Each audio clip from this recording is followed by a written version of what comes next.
Hello, hello, hello, everybody. And good evening, good evening. Hey, Brat, you number one, girl, number one. Good evening, PG. Much love, prayers, God bless. Summer Moon, Utah Wales. Love and prayers for her. Love and prayers for sweet Norway, and love and prayers to everyone in the chat. Hey, girl, we appreciate it. Number one in here tonight. All right. And Robin, how you doing, sweetie? How you doing? Good to see you. Hey, PG and Chad. Hey to you, girlfriend. God bless and much love. Hey, Alla. You're number three. You're number three. She says, hello, PG. Thanks for keeping Summer's case alive. Hey, girl. I appreciate all of you supporting Summer every single night. God bless and much love. And let's see. Number 4. All right, Stephanie. There we go. APGOA. She says, hello, much love. Miss you. Hey, girl. I miss you guys when I'm not in here, too. God bless and much love, girlfriend. Good to see you in here. Absolutely. Absolutely, Brett. I appreciate that, girl. My moms are awesome. They are absolutely awesome. I don't tell them enough, but I'm sure they know how thankful PG is that they're all here and helping out every night. God bless. Welcome in, everyone. Please hit the thumbs up for Summer's channel. Let's keep her name and face out here on the streets. And don't forget to sub up to the channel. Thank you. Amen. Absolutely. If you ain't subbed up, please do. If you ain't hit the thumbs up, please do right now. God bless. It does help the channel. It helps keep Summer's name out here. It helps keep all the missing children's faces out here every single time we're here, right? Every single time we're here, it helps them. So please, if you haven't, please do.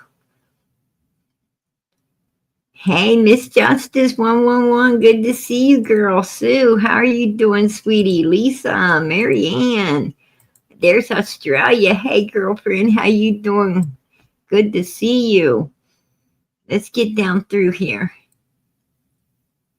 Hey, Janet, good to see you. The legendary, how you doing, sweetie? Good to see you.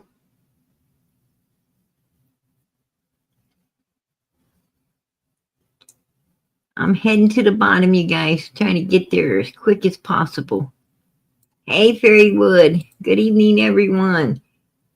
Thank you all for your continued support in helping to unravel this mystery and hopefully help bring this precious child home to rest in peace. Amen. Hey, I appreciate that. God bless. God bless. Absolutely. Hey, my 3 girls. How you doing, sweetie? How you doing? Lady Q, good to see you, sweetie. I prepared. I got brownies. There you go, girl. There you go. She got some brownies. PG got some brownies, too. Hello, PG. Much love. Fine summer. Amen. Only eyes for you. Good to see you, sweetie. Caroline, how you doing, sweetie? Good to see everybody in here. Oh, I appreciate that. I appreciate that, Tammy. That is absolutely. We got to keep those prayers going up, right? Hey, forget me not. There you are, girl. I'm raised in the boondocks. Beautiful. Absolutely beautiful. Yeah, hit that thumbs up. Please hit the thumbs up. Summer's channel. Absolutely. God bless PG. Hey, I appreciate that. I appreciate that, girlfriend. You don't know how much. Hey, Mara, how you doing, sweetie? She says, hey. Oh, shoot. We got Morbid in here. All right, we got Morbid in here.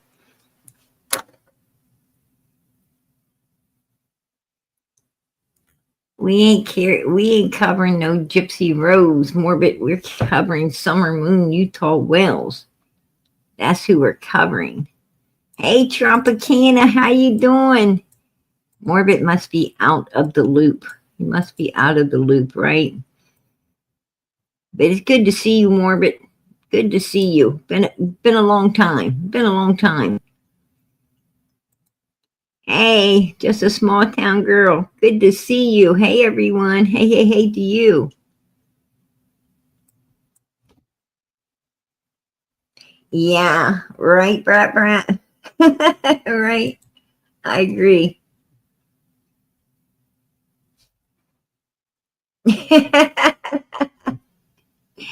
I'm gonna tell you more, but you obviously are that to be calling other people that. The one thing I have in my profession, in my profession, probably not yours. You probably ain't smart enough to know this. But when you hear people like you talk, uneducated, evil human beings like you, basically what you're hearing is them telling you all about their self. When they tell you about somebody else, they're talking about their self because they think everybody is like them. You know, that's the bad thing about humans.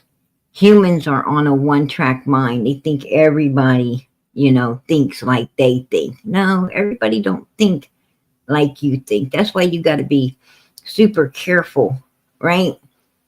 That's why you got to be super careful, and you got to understand that other people do not think like you. And if you're a good person, you better be super alert that people don't think like you. I mean, you better know that right off the bat. So it's nice to know that you throw your teeth in a glass every night, right? Why you call yourself morbid? Why don't you call yourself polygrip? Right? You need to call yourself some polygrip. If you ask me, that's my opinion. That's my opinion. Just saying. Right? Wow. And I was actually being nice. I was actually being nice to this guy, right? You gotta wonder why you be nice to people like this. Hey, Lone Wolf, how's it going, sweetie? Good to see you in here, right? Morbid's got the wrong name now. I don't think I could ever think of the guy the same anymore. I really don't. Every time I see him, I'm going to be like, oh, wow. You know, the abominable monster off of the freaking the Christmas show, right? Rudolph. I think it was Rudolph. I remember seeing it.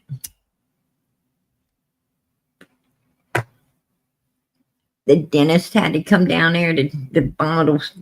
Maybe that's more of his problem. Maybe that's his problem. Because you remember um, the big abominable monster thing and then the little guy, the little Alf guy wanted to be a dentist, and you know the monster thing was real mean until the little dentist guy, helped him out, and yeah, I guess he ended up looking like Morbid, and right, he ended up looking like Morbid, and then the little monster thing was all happy. Maybe Morbid needs to go see a dentist. Just my opinion.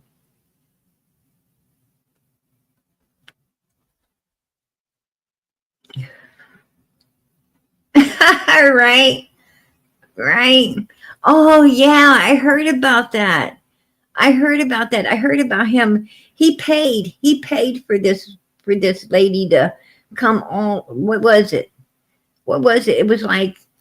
Um it was like I think he lied to her for like what 100,000 miles. I mean, he brought her from somewhere, right?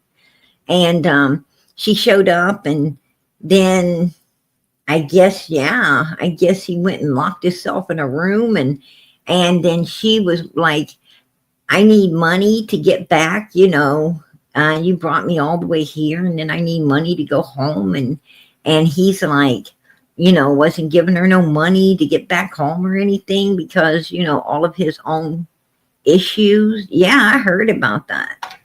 That's like a true story, right? That was like a true story. Like, whoa.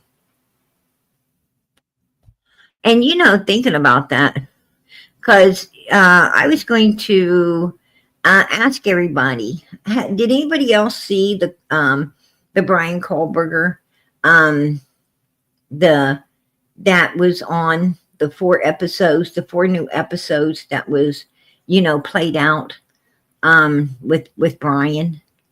Put a one in the chat. Did anybody else see that? Oh my goodness, it was like so much information. It went from A to Z, right? It went from A to Z. They had like all the families on there and the parents and the two, yeah, right? You guys seen it? Oh yeah. And they had like the two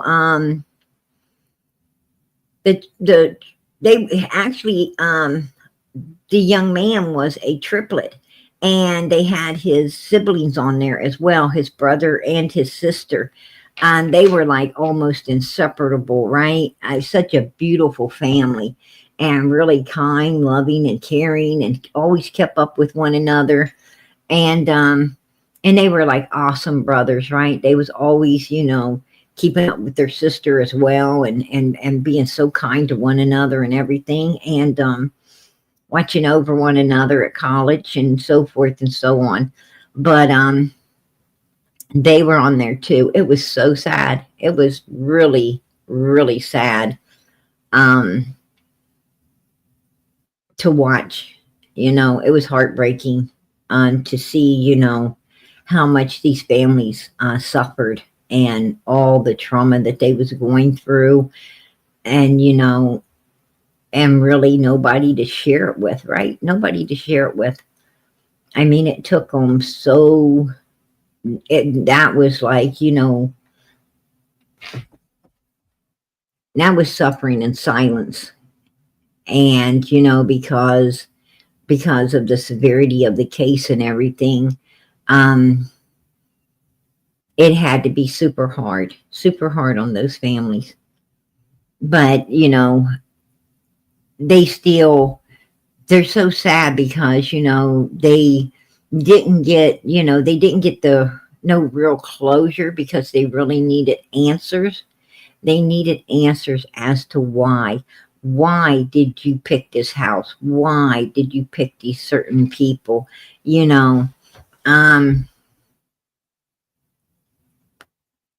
And so forth and so on. It was like, why?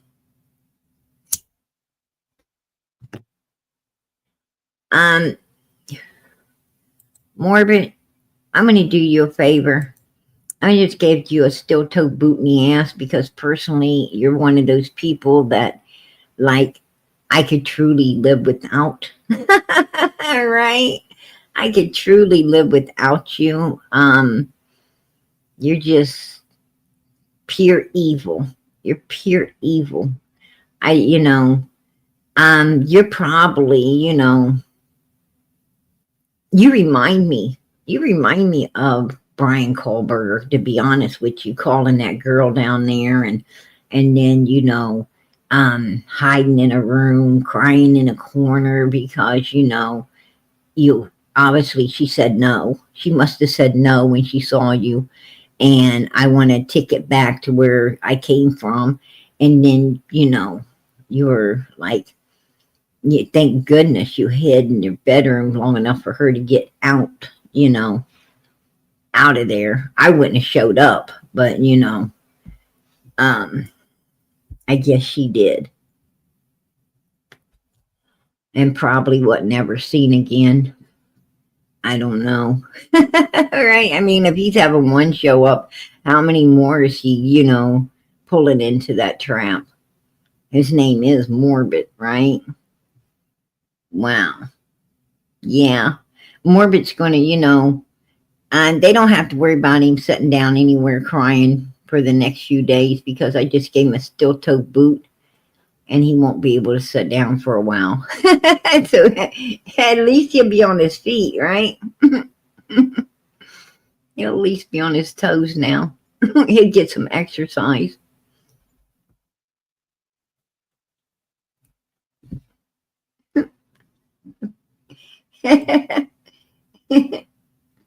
Poor Morbid.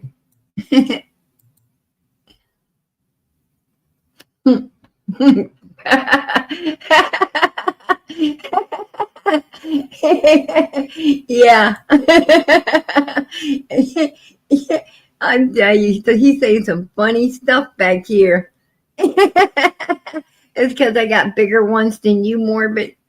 Is that what it is? You're hoping that because I got bigger ones than you.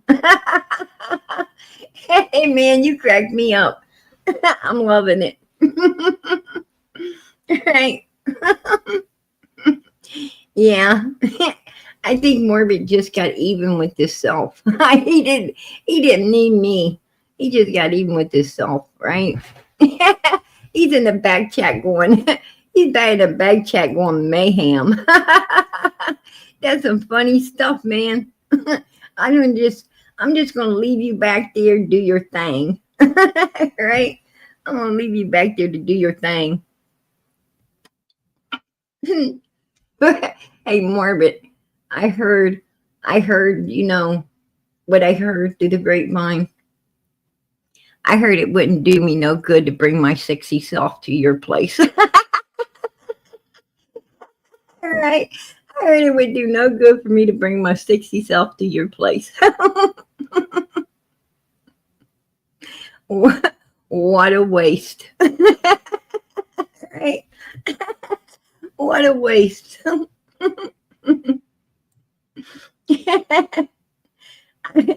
All I'd be hearing is, better luck next time, baby. Right? Yeah. And that's only if that would be only if I went to somebody else's place. Right? It'd be the same luck if I came to yours. Right?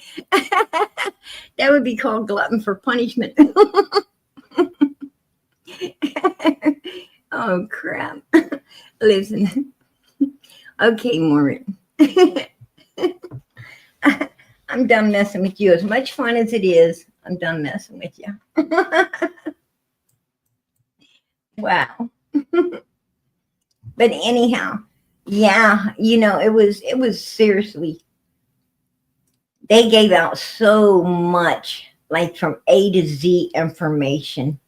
And do you know that the young man's brother, his twin brother, at the school, he is in, he's living in the dorm, one of the dorms, um, and his window, he's on this end corner where, when he raises his window, his blind up, he's looking straight over at the house, now where the house used to be, but he's, looking straight over there.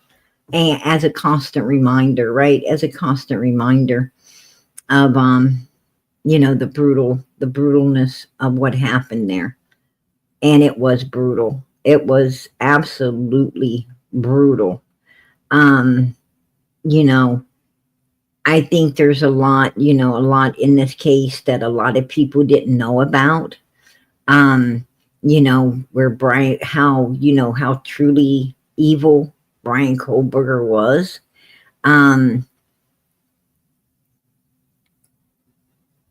It was insane. It was insane how tragic, how tragic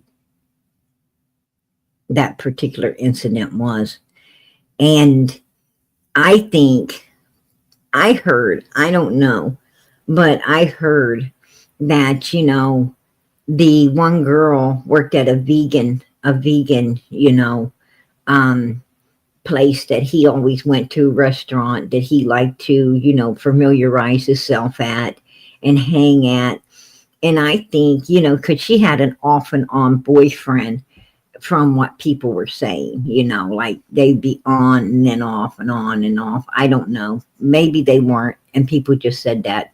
But I think, he possibly hit on her, or, or else she was extra nice, trying to get the tips to help pay her schooling and her bills, because college girls have to work. They have to work at those restaurants or, certain places, right? They have to work at certain places in order to, pay their bills and be able to have a little spend of money and so forth and so on as well. And, you know, and not only that, but a lot of them just want to work, even if daddy and mommy is putting the all the college education, and daddy and mommy is paying for all the bills and everything. A lot of them just still want to work. They like to work and have their own money, and and buy a few things if they want to, here or there, whatever. And not only that, but they want to work too for socialization. You don't want to sit around somewhere all the time. You want to get out, you want to work, you want to stay busy. And it's dangerous. It's dangerous, because, but a lot of college students have to work. It's not it's not if they want to or not. They have to make ends meet. And, and they act extra nice and everything in order to pick up, decent tips and stuff. And he might have felt, this guy with his mind, he may have felt like, um, she was leading him on, or, kind of using him, or you don't know what he was thinking. But I think that was the particular one he was targeting. I think he did have a target. And I think, it was her, and her girlfriend wasn't even supposed to be there. Her girlfriend wasn't even supposed to be there. Her girlfriend was over there showing off her new car, and she just decided to, stay with her until morning, and she was leaving.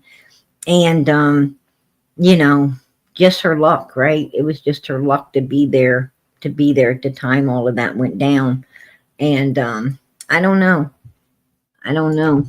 But I did find it suspicious, kind of suspicious that you had two other people inside the house that wasn't touched. And the one girl, I can understand the one girl, in the basement part of the place, not really overly hearing anything. But the one, he walked right past her out the door. I mean, he was all dressed, in that giddy up he had on. And he comes, walking straight past her, straight out the door. And she's standing right there, full view of this guy, the scary guy just leaving. I think I would have shut the door and called 911 and said, hey, there was just this really weird guy passed me up and went out our door. And we need somebody to come out here and check, come out here and see what's going on. I think that's what I would have done. Put a one in the chat if that's what you would have done.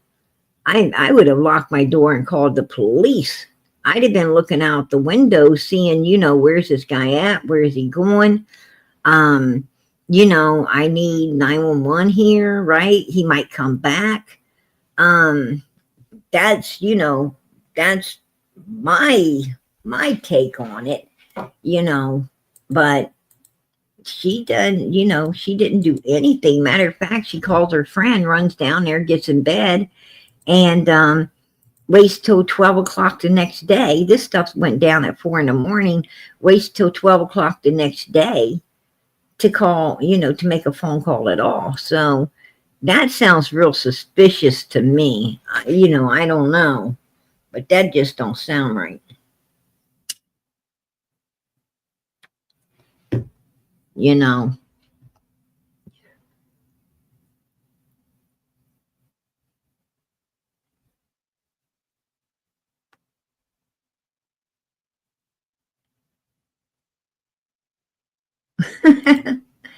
We got Shrick in here too. Hey, Auntie Sherry, how you doing, sweetie? How you doing? Good to see you.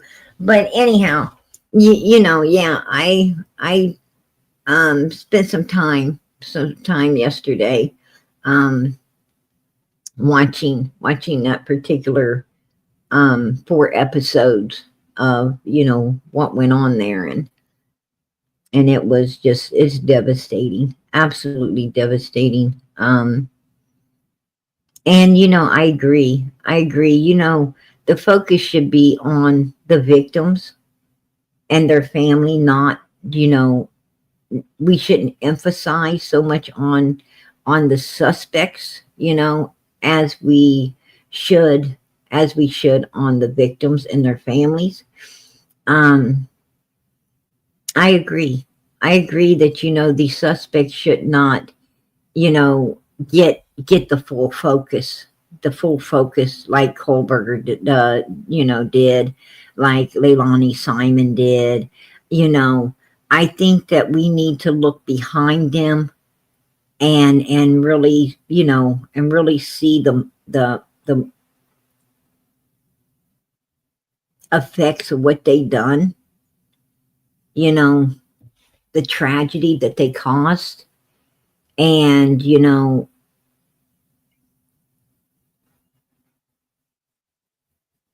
we really need to, to look past them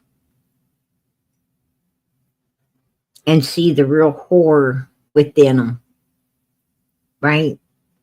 We have no idea the horror that lays within these people until we look behind them at what they did. We seriously do need to focus, like on those 4 students, for instance, and how, unless you really focus on them and know exactly, what he went in there, how monstrous he was inside of there, you have no idea, right, what a true monster he is.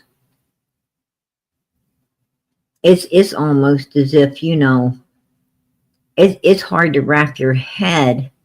It's hard to wrap your head around something like this. How could someone go in there and, commit such a heinous crime and just walk out and then, act like they done nothing? They done nothing. And personally, myself, I believe he has done this before. He was too skilled. I truly believe he has done this before, in my opinion.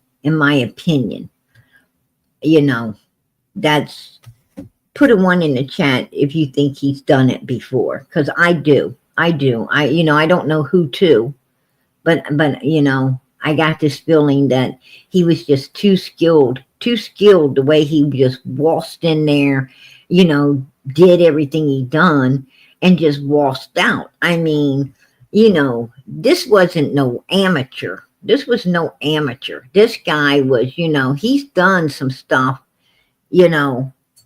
I wouldn't be surprised to find out that, they, if they didn't charge him on other crimes in the future as well. That's happened, that unsolved crimes, that happened before. That's my,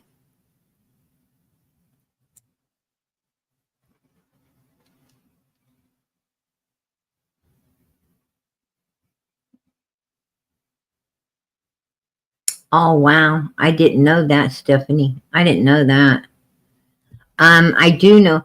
I mean, how did these girls not hear? Because he put, I believe the one girl had a dog, a puppy or something, and he threw it in a closet. And from my understanding, it was barking and barking and barking. How could you not hear that? If like, I would think that you couldn't go to sleep until you went and seen why this dog is barking, right? That's just, that's just my opinion, right?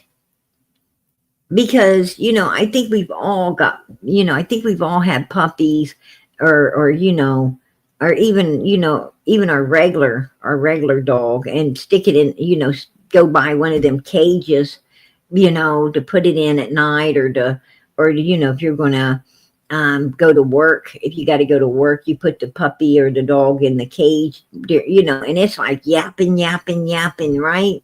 It don't want to be in there. It wants to be out. And, you know, and that can really, really get to you, you know. And I'm wondering to myself, you know, how did this roommate just close the door after seeing this? And then, you know, and hearing this dog carrying on up there, you know, locked in a closet. How did they just go back to sleep? It don't make no sense to me.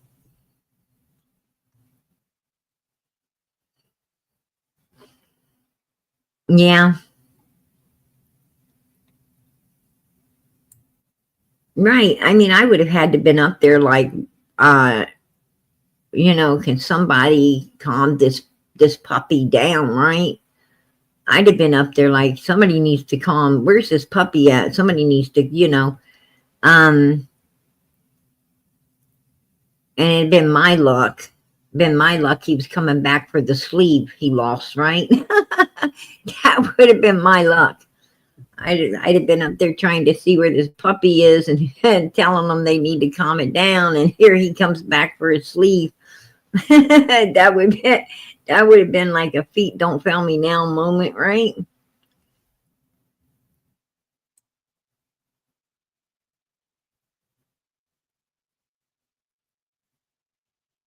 Yeah, it does. It says that God only work with you so long and then he'll turn you over to a reprobate mind. Absolutely. That's true. That's true.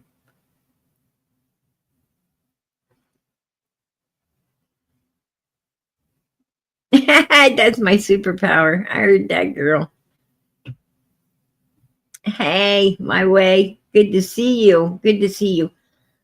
Anyway, what I wanted to talk about tonight is I've been hearing, you know, I've been hearing some things through the grapevine. Um, I heard that the storage shed may have not had anything, you know, may have not been Andrew's at all.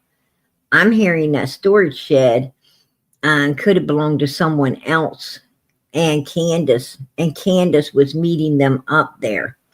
Um, that, you know, that some people in Tennessee was the ones running the storage unit, not Andrew. He was just making a haul down to it. Um, put a one in the chat if you've heard that, because that's what I've been hearing. That he was possibly just making a haul to the unit, but the unit actually was, you know, some people in Tennessee there, Candus and some others running the storage unit, you know, affiliated with it. Have you heard that? Because that's, you know, this is what I'm hearing. Okay, second to none, you've heard it as well. Yeah, that's what I've been hearing. And you know, it would make perfect sense. It would make perfect sense, right? Absolute perfect sense. Um to me. To me it would. Um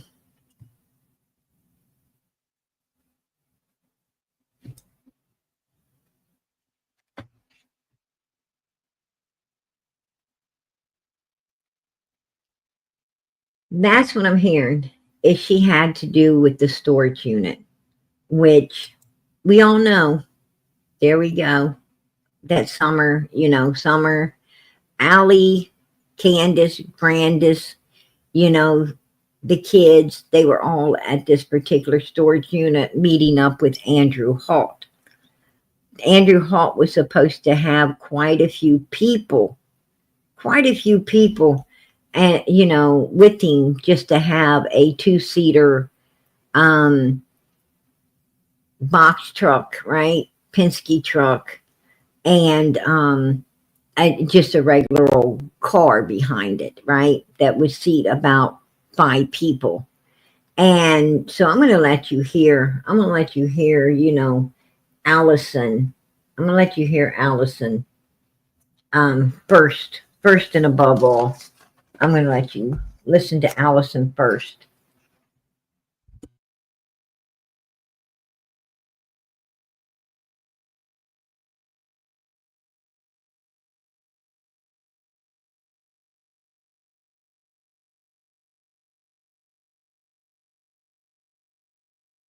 I met Candus through my mom. My mom, Sherry. My mom met her down at the Santa train. Big thing here in Kingsport, Tennessee. Every year they have Santa coming on a train, and all the locals come to it and watch them. And, you know, we just clicked. We're the same age. You know, and I didn't care. You know, it didn't bother me that her house was dirty or not. I get that when I had friendships. To me, it's how the person treats you, and you know. And then my kids knew her before I did. They knew her because of grandma. Because of my mom Sherry. Yes. How long ago was this? How long have you guys known each other? How long have you been friends? We've known each other for about a year and a half.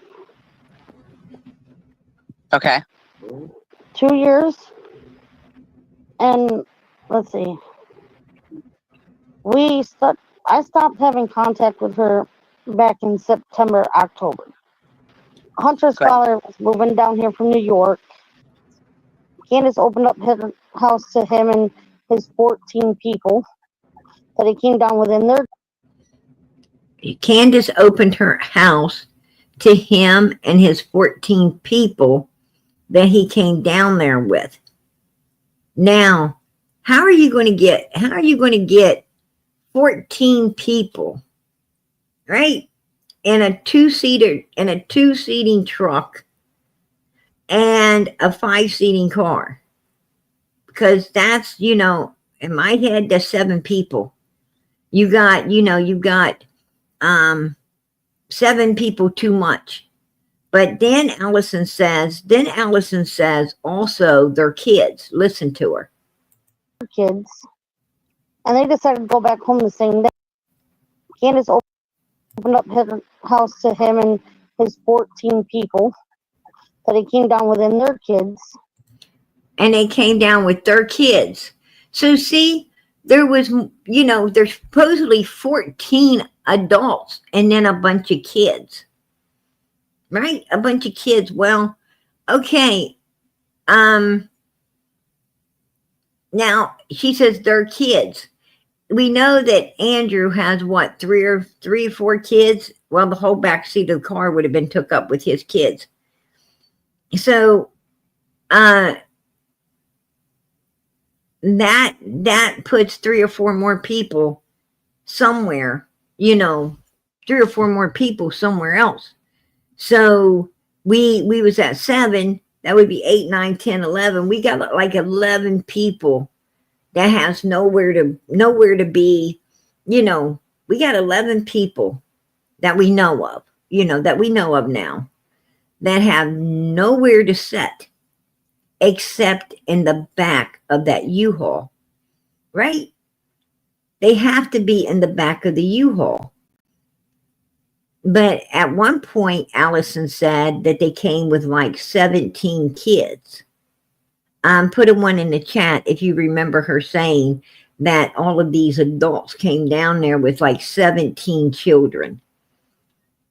And there would have been no room.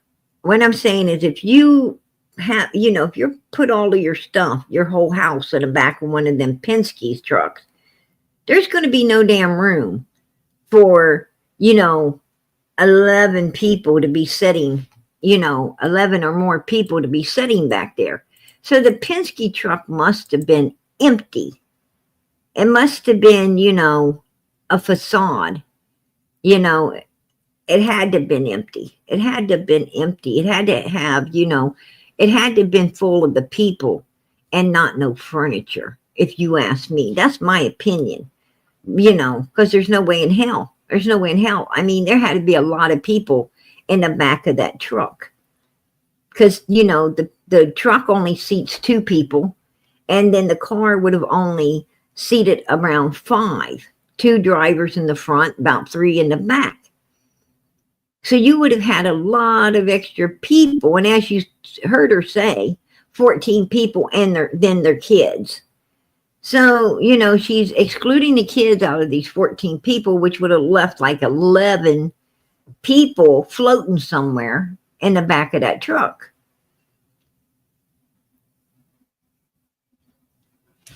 Yeah, I don't think they was either. That's just my opinion. You know, that's my opinion.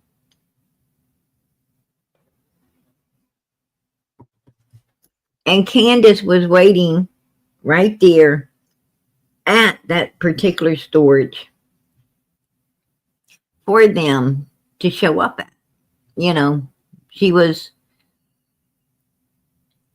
and I think that, you know, I don't think that storage was in his name at all. I think, you know, I think all of these people knew each other, and I think that storage was in, you know, somebody out of Tennessee's name. I think they had that storage, and Candus had the key, and she was waiting for them to show up so she could open the storage up and make the transaction. I mean, that's my opinion. That's my opinion. Where do you get that opinion from, PG? Where do you get that opinion from? You know, well, I tell you where I get that opinion from. We clearly know she was there. We clearly know she was there. That very direct calls or things went in. About like this one time when, and I've mentioned this before, so I'll mention it again, that I was told about another child done away that's supposedly for sale or trade for meth. And I did report it to police.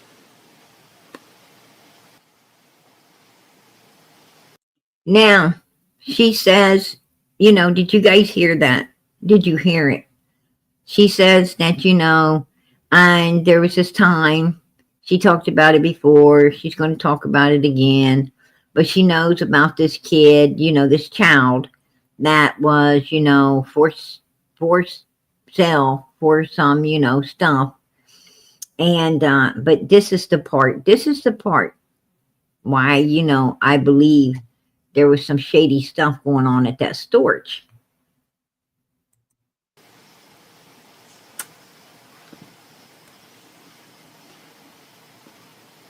But that Candus had mentioned that the person they knew was selling a child or trading a kid for meth. And I did absolutely report it to police. Oh, see there? What name did we hear? Candus. Candus. Candus knew the person. Candus knew the person who was selling the child. Candus is the one that went and got Jody Sue and told Jody Sue about the van, right? There's supposed to be a van. There was supposed to be a stalker van, right? Up on the road at, you know, down there. That that they're supposed to have a child in. Now, Jody Sue happened to say that, you know,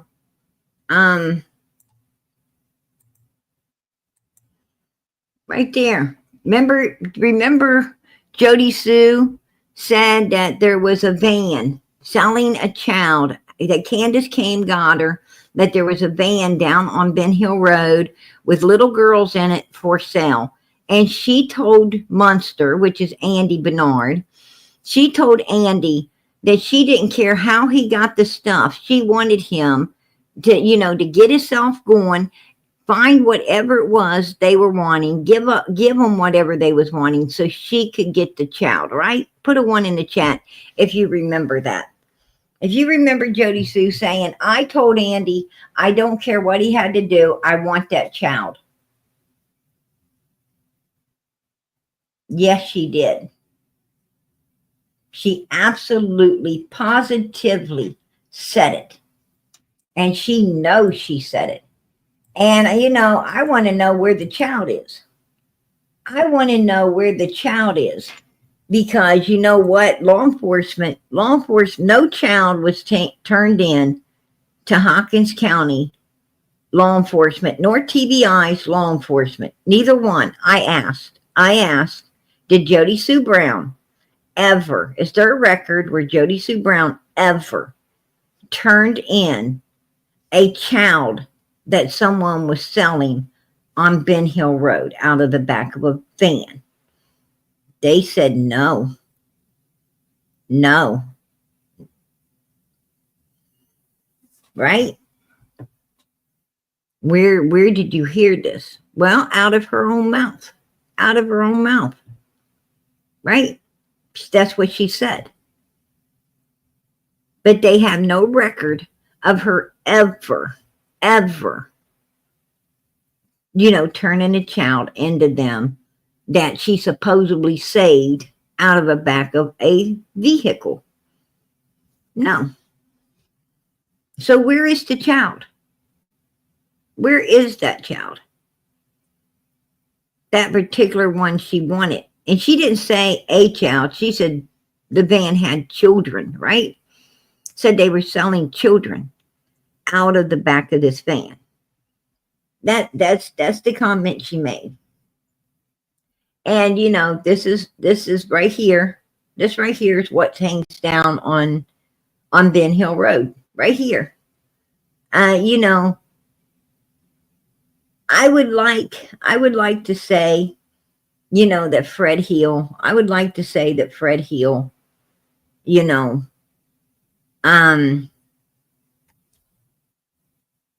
was a problem in all of this, but I don't think that Fred Hill was as close on, you know, to Don and Candus as Jody Sue and Andy Bernard was. I think I think that Candus, Don, Jody Sue, and Andy were super close. I think that they were like, you know, running some real shit. And the only time that Don really, you know, engaged himself with Fred Hill is when he was down there, you know, looking for some stuff that Fred had. We all know what Fred was doing, right? When Don was down there looking for, you know, his next illegal substance on train to move out. I think he was, you know, down there, you know, picking some stuff up and, you know, and talking to Fred, you know, about the evil things he might have to get himself out of. And, you know, we could tell that Don was always getting himself into, you know, into stuff. And he would always want to know, like, before Don did something, he would go to people like Fred and say, you know, what could they do? You know, if I was to do this, what could be the ramifications of it? If I was to do this, what would be the best way to go about doing it so that, you know, so that I wouldn't end up in prison? Because I don't want to go to jail, right? This is the stuff him and Fred talked about. And while Don was down there being a customer, if you ask me, that's my opinion. But I don't think that Fred really knew, you know, the real stuff that was going on 110 Ben Hill Road. I don't think that, you know, Fred understood, you know, how disgusting it was up there and really what was really happening up there, you know, as far as little children go. That's my opinion. I don't know. He could have. He's a hell of an actor if he did. He's a hell of an actor if he did. But I think Chad Arnold knew, because Chad Arnold was real close, not so much with Fred, but with Andy Bernard. I think that, you know, Marlena Crawford knew. I think she definitely knew what was going on up there on Ben Hill Road. And she didn't want to affiliate herself with Fred at all, you know, other than I think that Marlena and her brother and them, I think they went to Donald, and Donald's the one that went to Fred. You see what I'm saying? That's my opinion. That's my opinion. Because I think that Marlena and her brother and them, they were scared of Fred because of what Fred had done in the past, right? He actually, you know, supposedly put a man in the hospital, right? Fred wasn't afraid. Fred wasn't afraid to, you know, use the pow, right? And that scared them. That's my opinion. That scared them. And so they would go to, you know, up there to Candus and Donald, and then they send Don, or maybe even Candus, down to, you know, to Fred's house, because Laura said that, you know, that the only time she's seen the Wells kids is when they came down there with Donald or Candus, right? So that tells me they were down at Fred's, you know, obtaining illegal stuff, because what other reason would you be down there for? Right? I mean, what did Fred have that you would want? Nothing. I mean, like, we all saw his place, right? We all saw his place. You know, like, Fred's one of those people that would have to pay you to pack that shit off. You know, as in any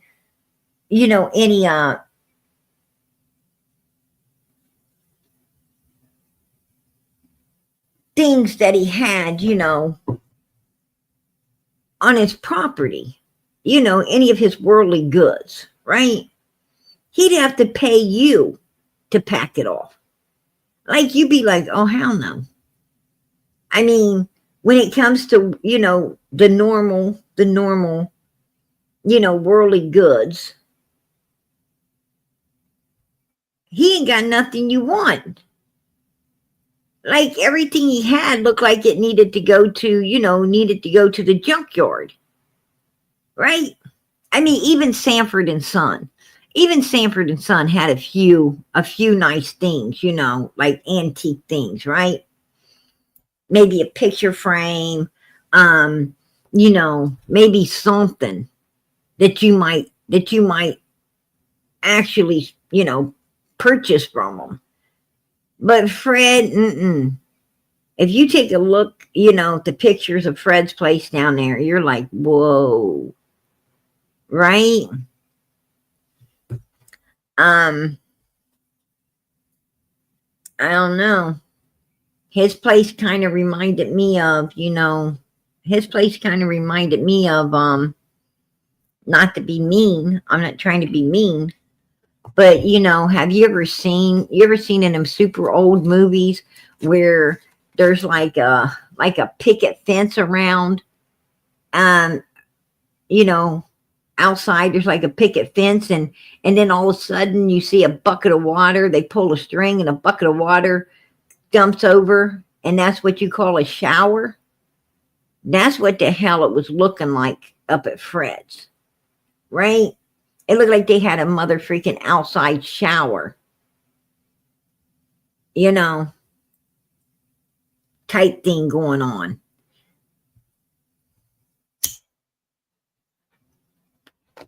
I mean, it's like they was getting all the fresh air they could through that place.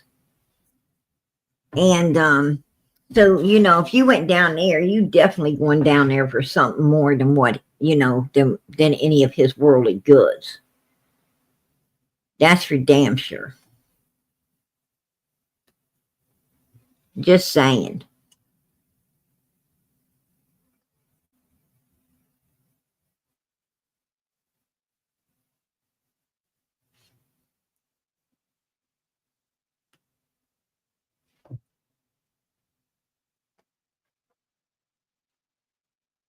Didn't someone say he had a cemetery in his yard? I swear I heard that. And Ziggy didn't believe it. I didn't ever hear that Fred had a cemetery in his yard, because there was too many cemeteries around there. Too many, like everybody had their freaking cemeteries, right? I mean, you got Morrison Cemetery, you got Light Cemetery, you got freaking all of these different, cemeteries all over the place, that you got, where the Crawfords are buried, and you got where the Lights are buried, and you got where the Morrisons are buried, and you got where the Bernards pretty much took over the Morrison Cemetery. So, but there's too many cemeteries. These people aren't going to really bury nobody in their yard because the cemeteries are all in their backyards, right? They done cut out a piece of land. They done cut out a piece of land to be, planting people in. So yeah, that ain't gonna, that ain't gonna happen.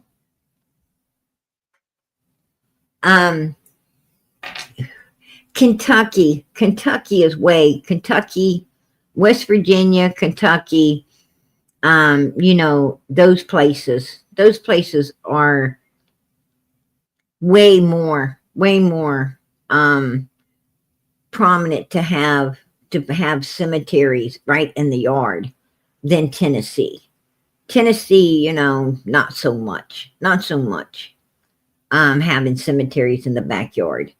But Kentucky, yes. A lot of people, had cemeteries right in their yards. In Kentucky, West Virginia,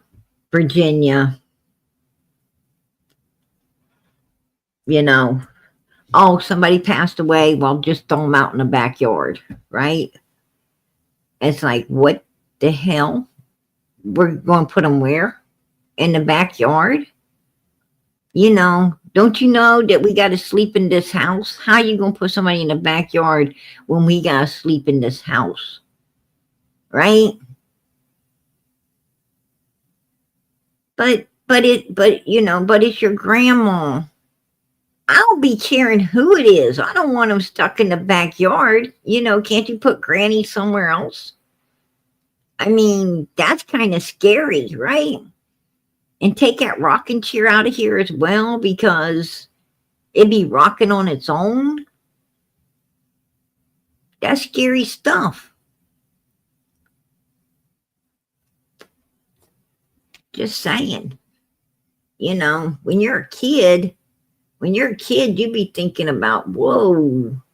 You be watching scary movies where people look in the window, right? It's after dark and people's looking through the window.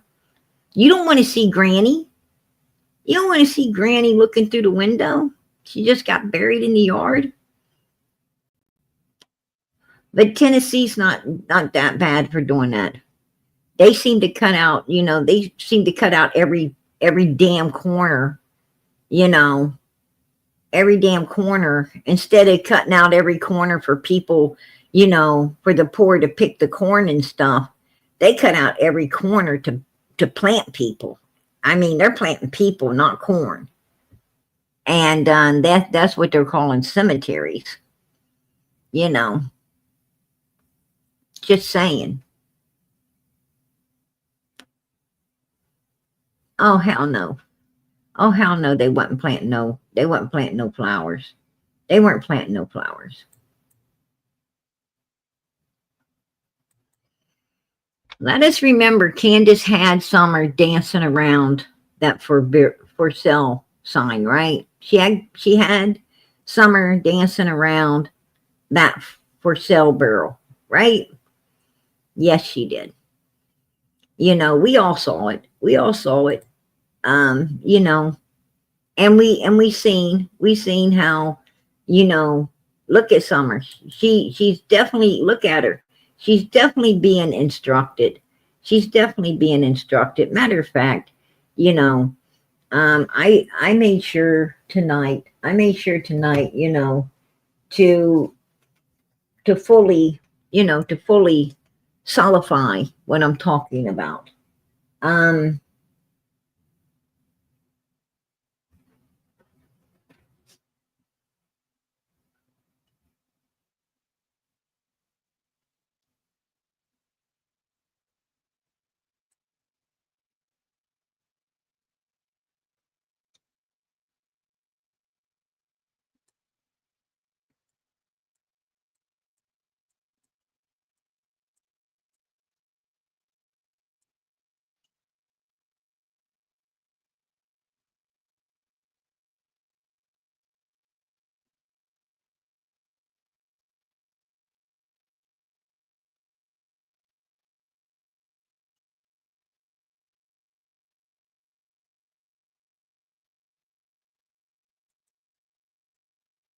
but we definitely saw Summer being instructed towards all of that. And it is all making sense. It is all making sense, you know, the trip to down there.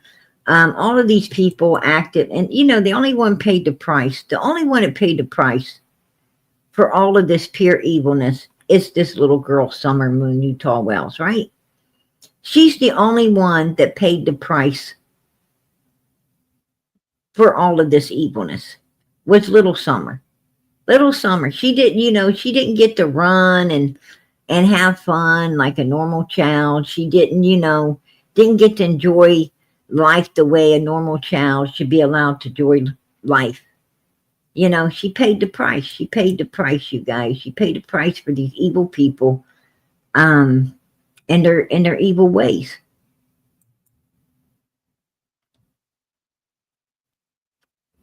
Right here, just like a lot of other children, right? A lot of other children paid the price, you know, because why? Because evil adults, people that didn't deserve to have them, had them. People that did not deserve to have these children had them. And those children paid the price for the evilness, you know, of their own parent, right? Their own parent. You know, here's Candus. Candus wrote a big letter to Donnie, right? She wrote a big letter, just like Hunter. Am I supposed to just live with this shit? Right? Her and Hunter seem to love to write. How am I going to live with this? Kind of stuff, right? What did you do that you got to live with it? What did you do that you need to live with it? And I'm going to tell you something. This guy right here, he's way more evil than Fred Hill.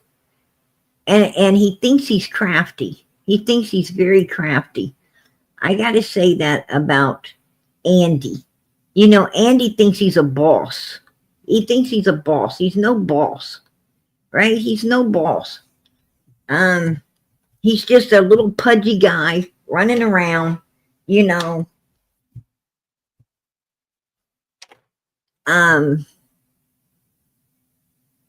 you know, trying to make it in the fucking ghetto. That's it. You know, he's lived in, you know, he's lived in hell too. Did you see his place? Did you see the place he comes from? Oh my gosh. I'm like, what the hell? I ain't never seen nothing like that. I mean, these places are despicable, to say the least, right? They're disgusting. They're disgusting. I don't know how people survive in that. You know, I don't know. I mean, prison is a picnic compared to living on Ben Hill Road, right? I mean, you're up there with radiated poo-poos. You got these people crapping, the ones that do have a commode to crap in. They have to wipe and throw it in a bucket next to them. Can you imagine how that smells? Right? I mean, who does that? Who does that? And there's no flushing up there. There's no flushing. None of these places flush. That scares you. That's scary to know that none of these places have a flusher, right? Like we seen Andy's place. They had a mother freaking, I don't know, I can't remember now, but it's like, they had an outhouse and they had a big hole for Papa Bear and a medium hole for Mama Bear. And then they had another hole for Teenage Bear and another hole for little Baby Bear. It was like, what the hell is going on with, I ain't ever seen no 4-seater outhouse. What, does everybody go out there? Is this like a family reunion in the outhouse thing? That is really weird. And then, then you find out that, they're not really, half of them ain't really going out there to the outhouse. They're, they're got this barrel, right? They get this big barrel, a big rain barrel, and they go out they put it out at the edge of the porch, obviously throw a toilet seat on top of it, right? And they tie a toilet seat down on it. And then they run out there and, let out radiated crap until it's full. And then they put a lid on it and, push it over to the side and start to fill up another one. And I don't know, but what I heard, there's like 25 or 30 of those barrels up there, right? Up there sitting on the property, which is called contamination. Yeah, you got to wear a hazmat suit if you're going to go up there. And that's why law enforcement ain't finding nobody. You get lost around there, law enforcement's like, well, that's your problem, not ours. We got to go. Right? We're not coming up here because we don't want to go home and glow in the dark. That might scare our families. Our families may get scared if we turn the light off and we're glowing in the dark from some radiated stuff, right? This is true shit, man. This ain't no lies. This is truth. This is stuff that these people, schooled us on. They schooled us on this. I mean, they're like, yeah, there's radiated poo-poo up here and all these, all these freaking brain barrels that we, sealed. And we don't, what are we going to do with them? Like, Andy's like, Jody Sue left them all here. What is she supposed to do? Pack them off? What is she supposed to do? I don't know.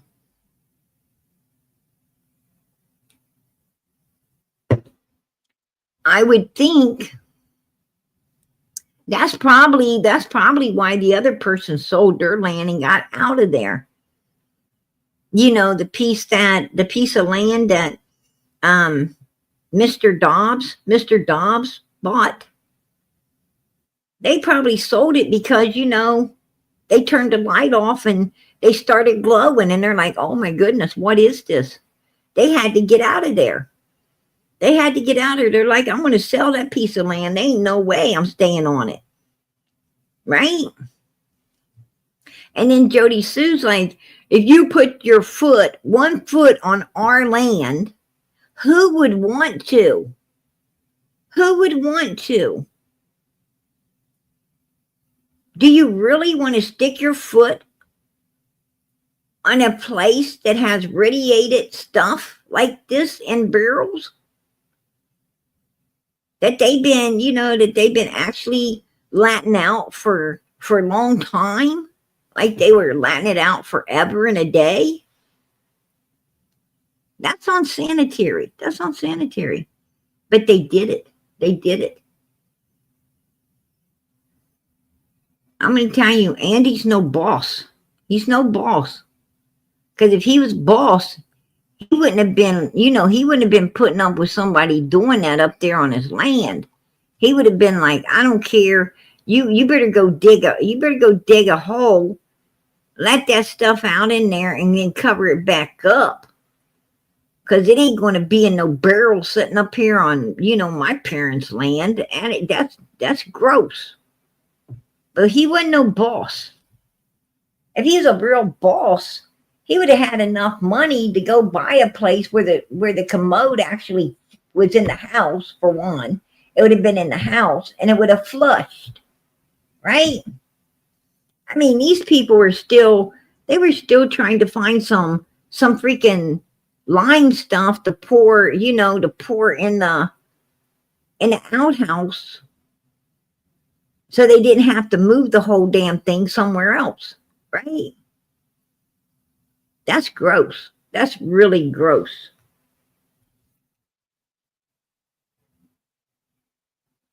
Yeah.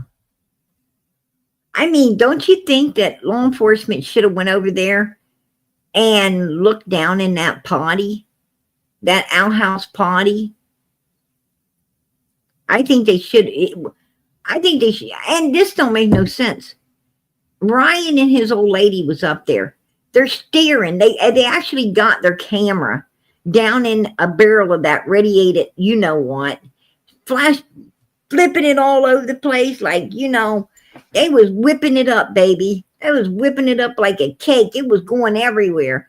Like they turned a blender on it, right? And it was flying out. It was like, whoa, this is gross. They was doing it straight up. I seen it with my own eyes. I was like, whoa, look at what they did. And why would you be looking down in there? Why didn't you go into that 4-potty outhouse and stick your camera down in there? Because I'm going to tell you, if you drop somebody in there, it's going to be a long time you find them. Right? Why didn't you go look in there? Just saying. I mean, that's where they should have been sticking their camera. But look at these people right here. This is what, Summer had to be around. This is what was surrounding Summer. Pure evil. Look at this. Look at Candus. She she be looking all, look at her. Oh my gosh. And I mean, she'd be hugging on a lot of underage boys, right? She'd be hugging on a lot of underage boys. They something ain't wrong upstairs if you be hanging on to underage boys. That's just my opinion. I don't know. That shit ain't for me. That ain't for me. But that's for her, I don't know what's wrong with these people that want to go around, who does that? Who goes around, trying to get with underage little boys? That's disgusting. That's disgusting. And Marlena Crawford, people say, oh, PG turned on Marlena Crawford. No, I didn't turn on anyone. What I did is get to know who these people were, right? And they weren't the right type of people. How can I turn on somebody that for one, I don't even know? I don't know that girl. The only reason I was even speaking with that girl was to get information for Summer's sake. I'm not out here to make friends with a bunch of fucking number one suspects, right? I'm not out here for that. I'm not their damn friend. I'm here to get information for Summer Moon Utah Wells.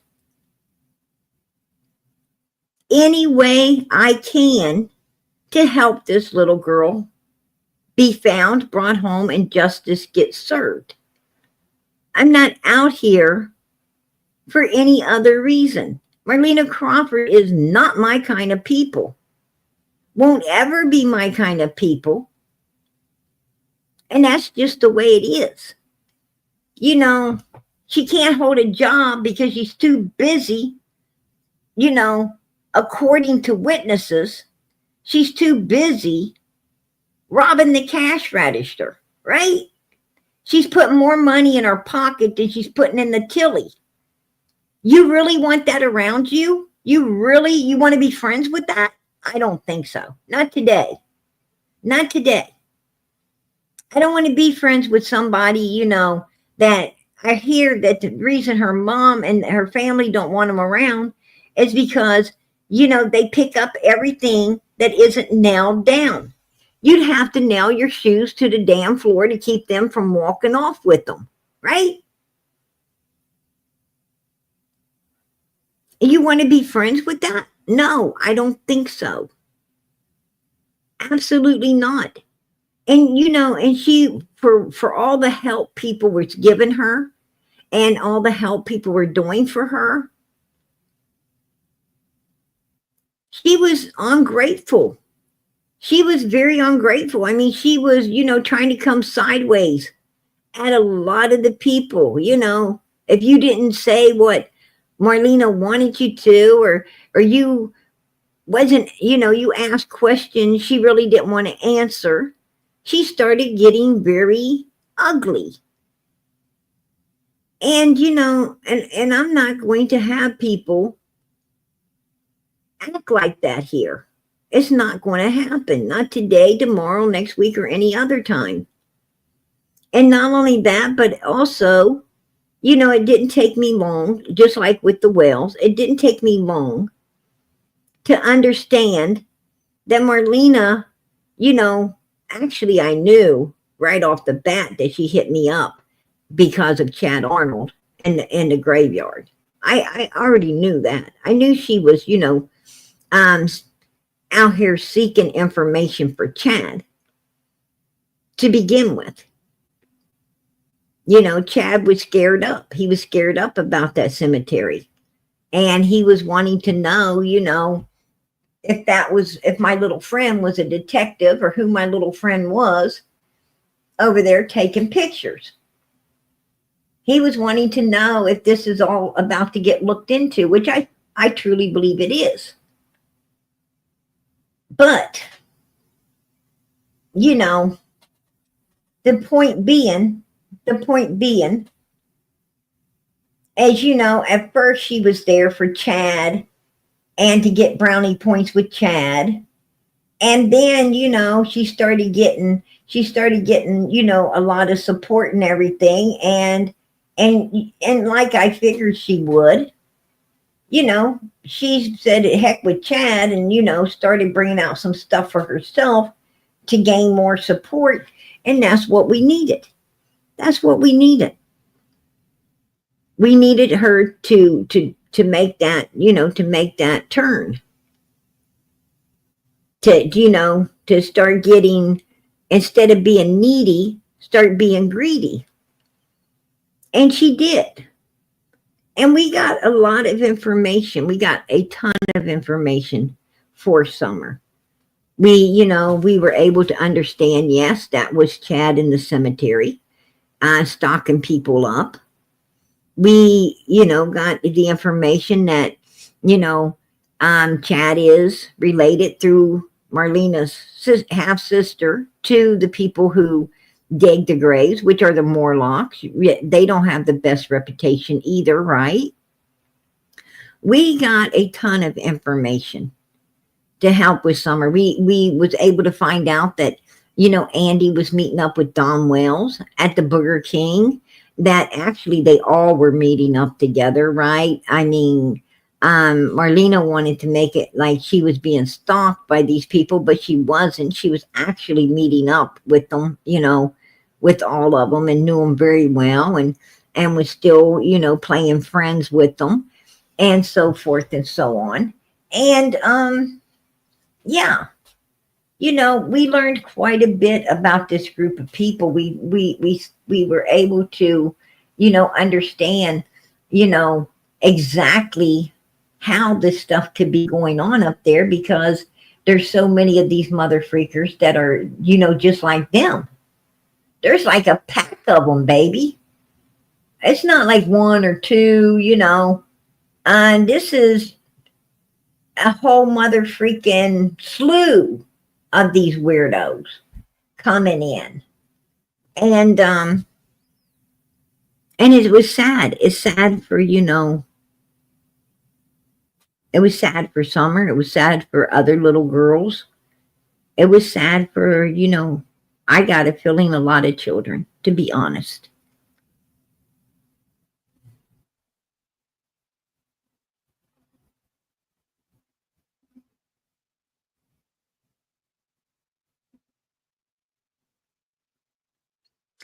Um, I think that there's a lot about the open.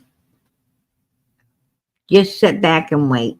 Just sit back and wait, because I think there's a whole lot about to be opened, to be honest with you. A lot of information, you know, was given out, not by, you know, some detective guy. It was a lot of information went in um through through Marlena and Andy Bernard and all of these people who was crowding around at that particular time, and given a lot of insight that hadn't been given before. And it was all turned in. It was all turned in.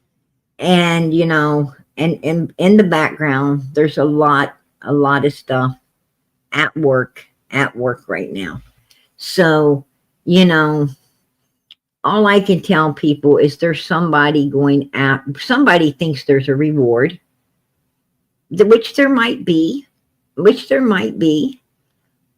know, and they may get it. I can't say that, you know, they won't get it, but I know they're going after it, and they're giving out some really good stuff, some really good stuff.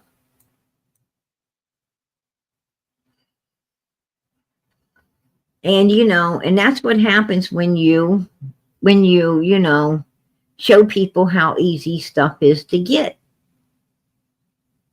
And I think we did that here. We did an excellent job. And this right here, you know, this right here is one thing Little Summer should have, you know, shouldn't have ever. Little Summer would have been way better off if she didn't ever meet with these people. It would have been God sent had she not ever met these people right here. Just saying. You know, I'm not fully blaming these people, but I'm going to tell you, they sure had their hands in everything that went down, in my opinion. That's my opinion.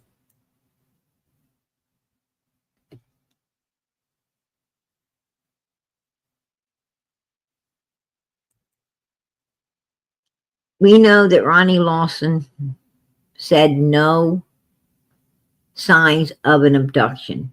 We know that Ronnie Lawson has come out and told us that the Wells are not cooperating, that they lawyered up on him when Don was in jail. Ronnie Lawson, you know, he said, ask him why it took 4.5 hours to call law enforcement. I mean, Ronnie Lawson pretty much, you know, told you the same thing, you know, that I said, that I've been telling you. She wasn't with us on the milk jugs. She wasn't with us on the milk jugs. He was telling you the same thing, you know, that we don't believe she is alive anymore. You know, we think she's in the area, but not living, right? We believe she's in the area, but not living. That's pretty much what Pruitt said. You know, Pruitt said if she was, we did searches and deep dive searches, extensive deep dive searches. And he said, if she was there, I believe we would have found her. What he's saying is, if she was alive, if she would have wandered off, if she was alive, I believe we would have found her. I believe she's in the area, but not on top of the ground, right? But not on top of the ground.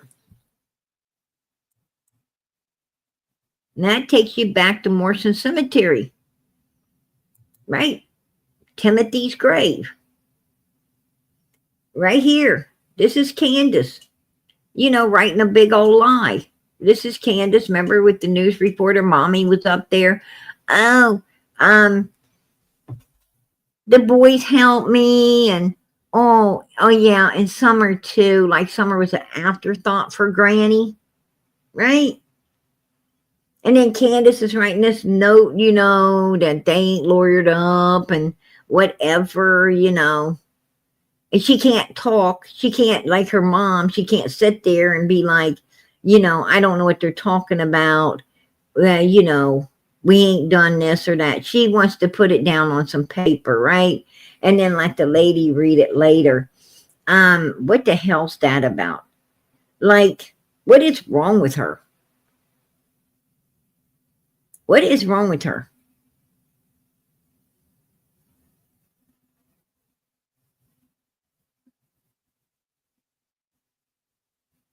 Do you remember when you was a kid and you would have, you know, you would have that one or two friends that, you know, wanted to write on your notebook, or what they had to say, they want to write it and you read it, or they wanted to spell it and they just got on your fucking nerves, right? They got on your nerves and it's like, oh my gosh, I can't wait till you find another friend so I can dump you like a bad habit, because you're just making me freaking, you know, upset. I think we've all had those people. And, you know, and Candus seems to, you know, be one of them, right?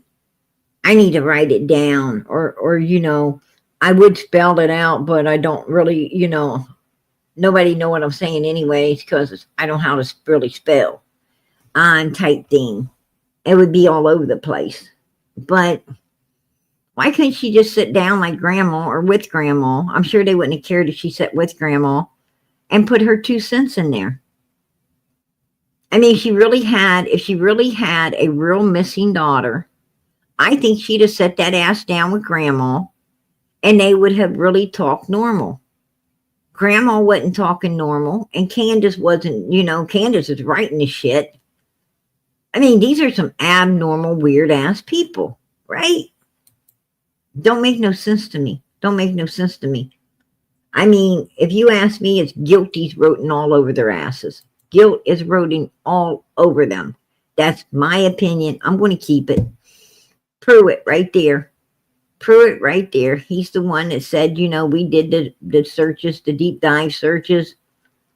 And I truly believe, you know, if she was above ground, we would have found her. You know, that's basically what he's telling everybody.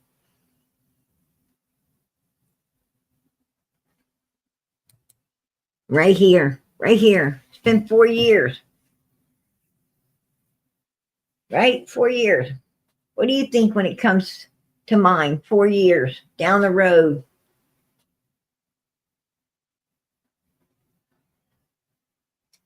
What comes to my mind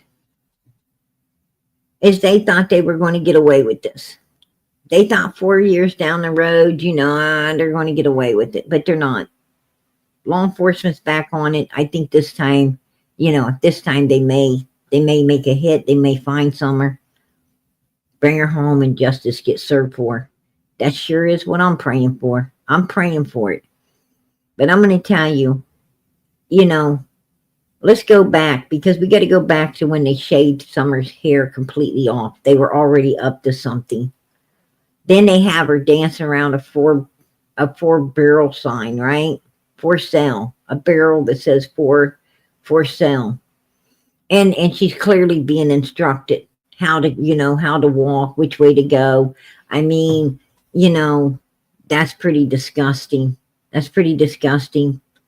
And, it was like a ghetto runway, for a child, instead of a Hollywood runway for, adults.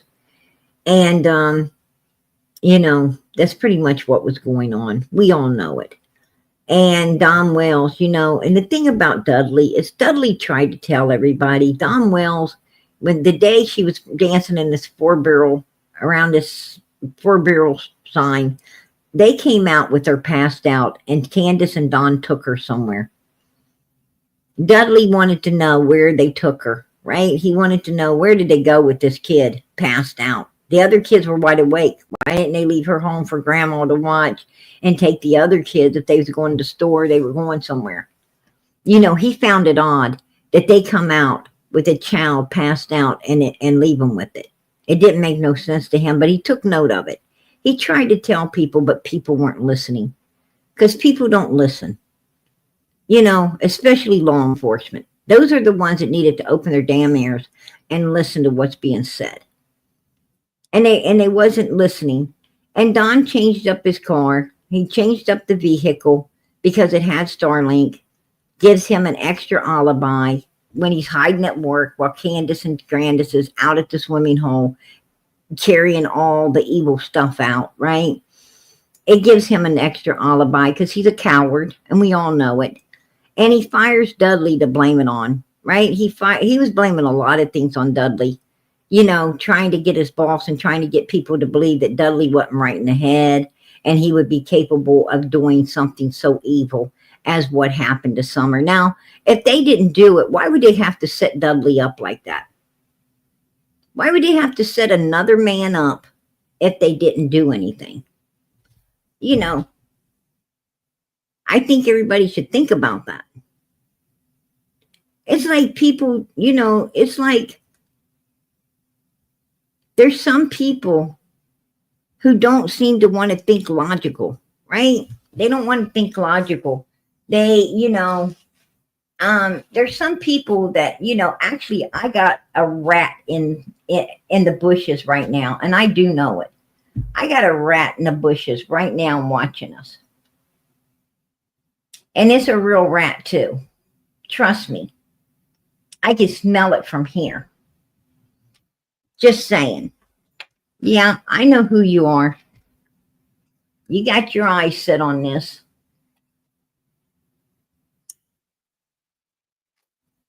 But I'm going to tell you, you're one of those people that don't want to think logical.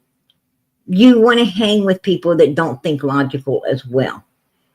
Because why? Your lips are puckered up. You're a freaking bootlicker and a turd pop sucker and all the things that, the normal person with the normal mind can't stand. That's what you are.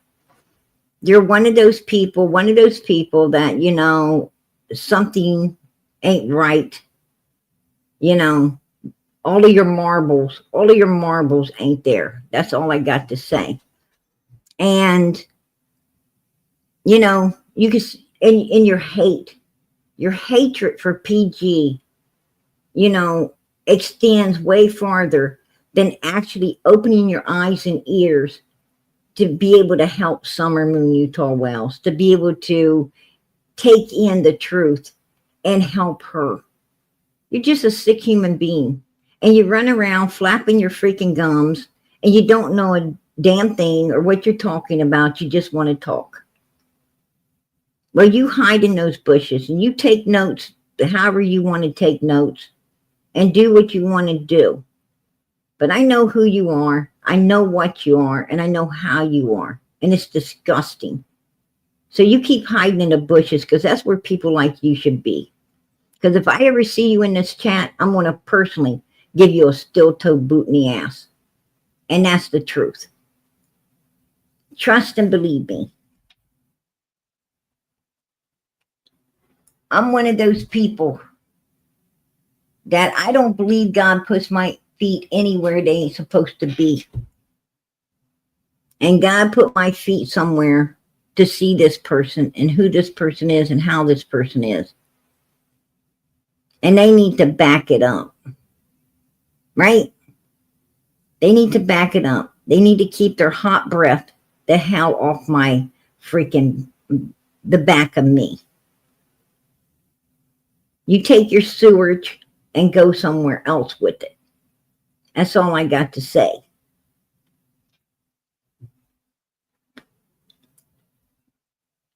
Yeah. PG's going to have to, wash my mother freaking clothes twice now. Sanitize, right? I'm going to have to sanitize my ass because I got this person who wanted to breathe their sewage, their hot breath sewage all over the back of me. Out of just pure hate, probably envy, jealousy, right? Envy and jealousy. Because that's what they have. And it sickens me. Ain't nothing sickens me more than people who sit around with envy and jealousy of another human being. What the hell am I doing that another human being couldn't do? I ain't doing anything. If they wanted to put in the time and the effort and all the things that I put into stuff, they could do it too, but they don't. They don't. They just want to be jealous that someone else is. And it's disgusting. Get off your disgusting backside and put the effort into doing what you're so damn jealous of so you don't have to be jealous anymore. Okay? Problem effing solved.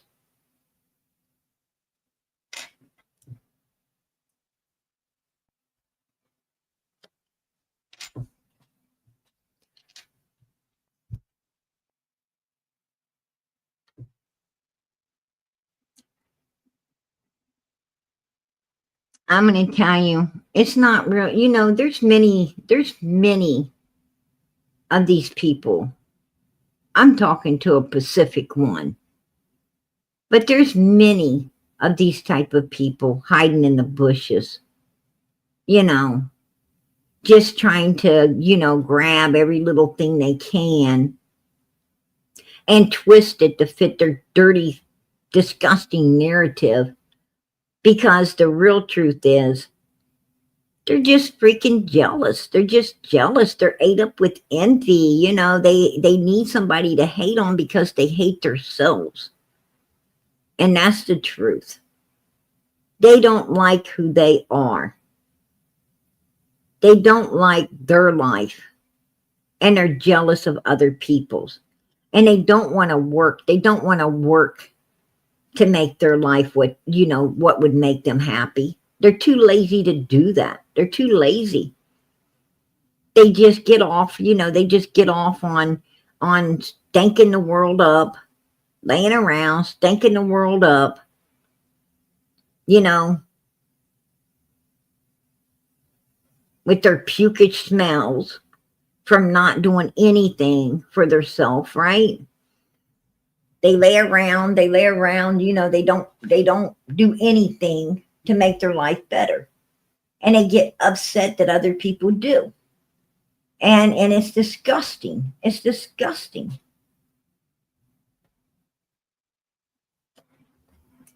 It makes them feel better to go around lying and downing other people. They think that's going to make somebody like them. They think it's going to make somebody like them. Nobody freaking likes you.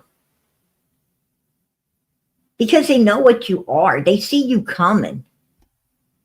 The way you talk about other people, the way you sit there and you down dog other people and you show your hatred and you show all of that, all of that freaking jealousy and envy and dislike.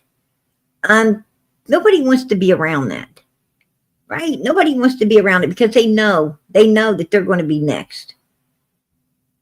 These kind of people, before you know it, they're going to be jealous of you.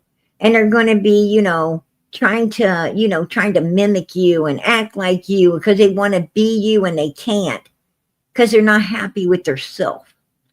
And when they do that, then they secretly hate you and dislike you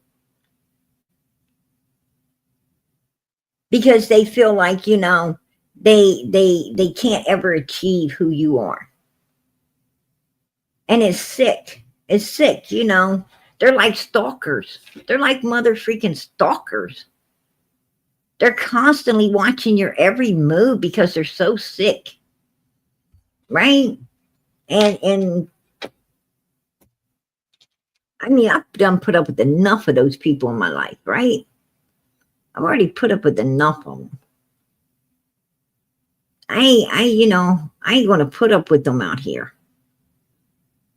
I don't have to. That's the thing is I don't have to.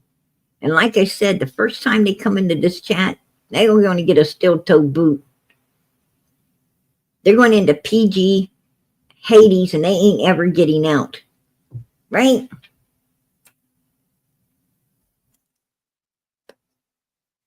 It's like, no. I don't like two-faced people, and there are a lot of them. And what I can't figure out is if they got two faces, why the hell they wearing the one that, I don't think the other one looks any better, to be honest with you. But, I sure wonder why the hell they're wearing that one. I don't know. Just one of those things, man. But, if you're not willing to face the truth in a missing child's case, then there's no solving it. There's no solving it. Facing the truth, facing the truth is, 99.9% of solving something. You have to be able to understand that, there is evil beings in this world capable of doing some really evil stuff. And look at them for who they are. Look at this. I mean, this is a lifelong criminal right here. Right? He probably came into this world with an orange suit on. Right? Just saying.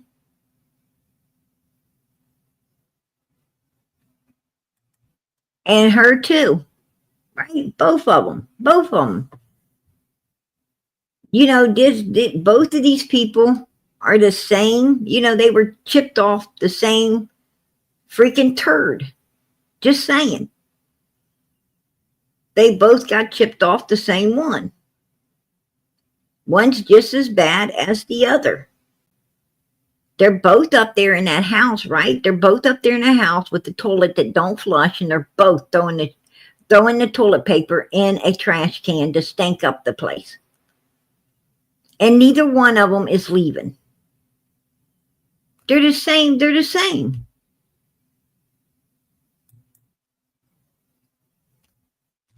They're both willing to smell it. And right here, I was up there smelling it too, right? I was up there having no problem smelling it as well. I heard he liked that smell. He was willing to go to the swimming hole with it and follow it wherever it may go. Just saying. I mean, take a look at this kid before the swimming hole and after the swimming hole, okay? Look at him after the swimming hole because the eyes don't lie. When they say something went down at that swimming hole, it's true. I mean, his whole family was trying to tell everyone. His whole family was trying to tell everyone that something went down at that swimming hole because this boy wasn't ever normal again. Right? And then we have two other ladies who pass away exactly the same way. And you absolutely heard that what they passed away with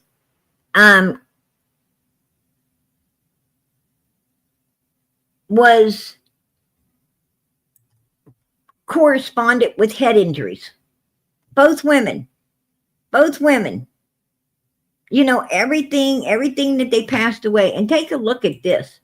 Take a look at this. What the hell is that? What is that sitting on the bed right there? I'm not talking about the little boy that's dressed like a girl. That's weird. But I'm talking about what's sitting on the end right there. Look at it. That right there looks like the cat that got the mouse. Right? Put a one in the chat if it looks like the freaking cat that got the mouse.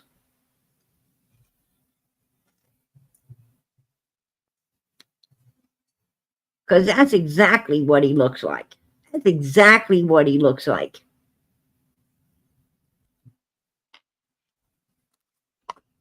Man, I'm going to tell you, I don't care what anybody says. Pictures don't lie. Pictures don't lie. I mean, look at the way he's sitting there. I mean, like, ew, that's disgusting. That's disgusting. I mean, I don't even have to think of what's on his mind. I already mother freaking know. Right?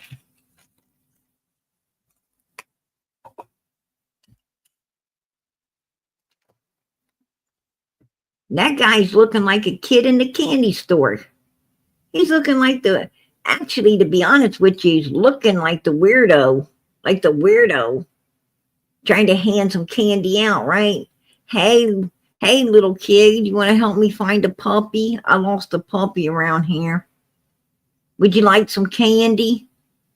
That's what the hell he looks like. That's my opinion. I will keep it. I wouldn't tell you what, I wouldn't let that guy within 1,000 yards of children.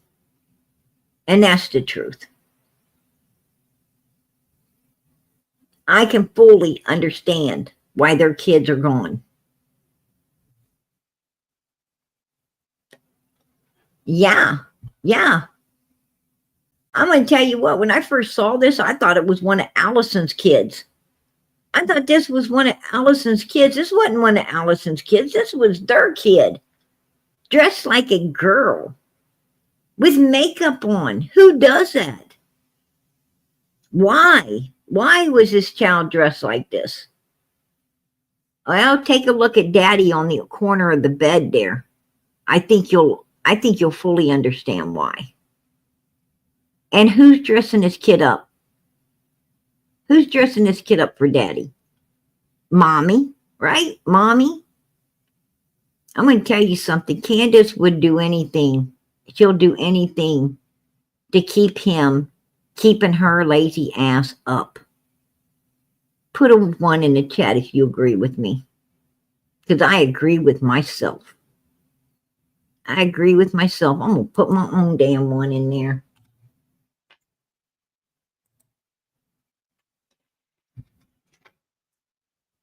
That woman will do anything.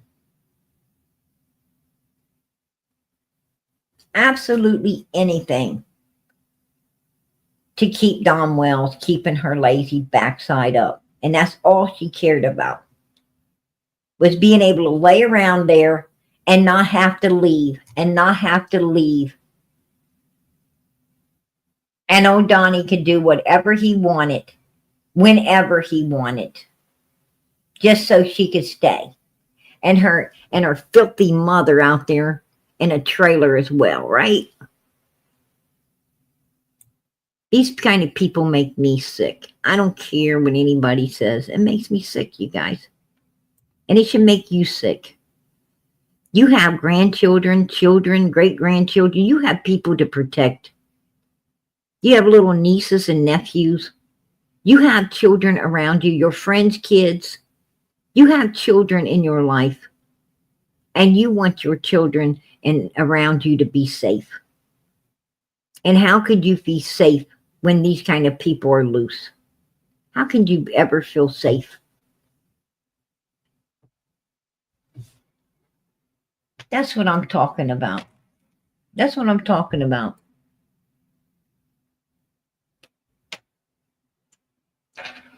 You know, we say we won't friend anybody like this, and we wouldn't. But you know what?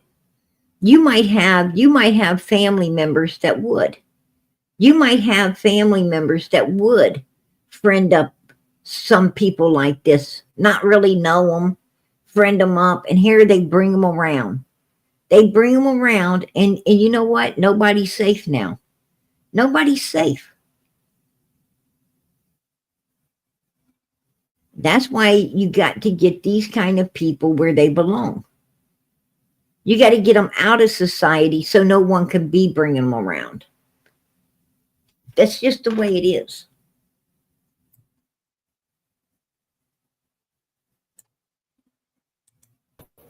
Alright. Well, that's good. Y'all go over there and ask why exactly it is he was selling drugs to the children at 110. Why he was potentially causing little girls over there to be sedated and to be touched with the shit he was selling them over there. Go ask. Because I have fucking questions. Not standing in front of him anymore. Yeah. And I found about a few days before all the shit went down. I'm not kidding, dude. And I got the fucking receipts on it. And I'm sure law enforcement does as well. He had known Summer was also being abused, and he hid it from everybody, including me. And he was very much selling drugs to the children at 110. And to Candus for those children. Now, what all that was, I don't know. But I do know it was happening. And I very much think it plays a role in what was happening to other little girls over there. And I very much do think that it could be part of why Summer looked so asleep. Is maybe possibly Candus giving her the shit Andy was selling to her. So go ask. Because I still have fucking questions. And I think that it was occurring since before the Utah trip. It is part of why Josie was taken to Utah. Even though that was kind of a fucking lie, right?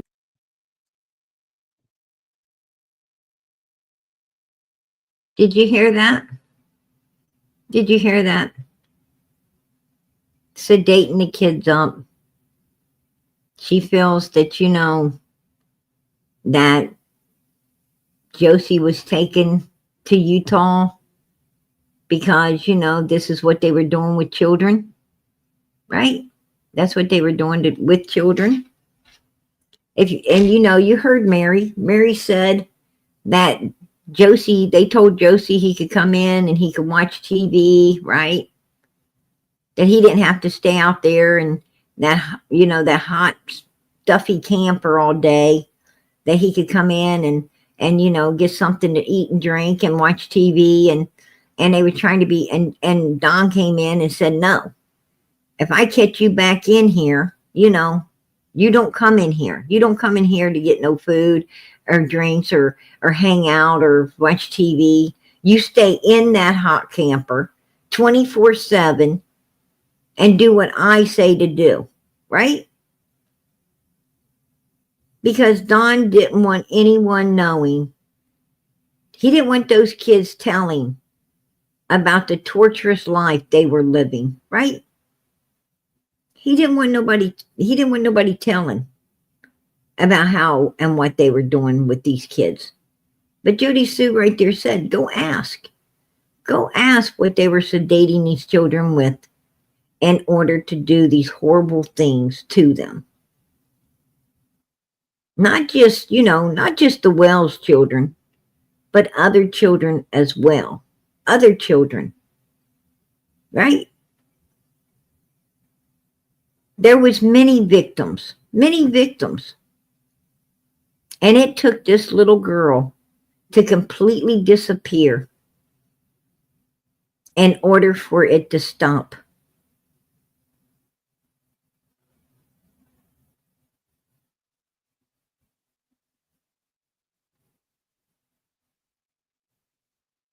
That's kind of sad, ain't it? Ain't it sad?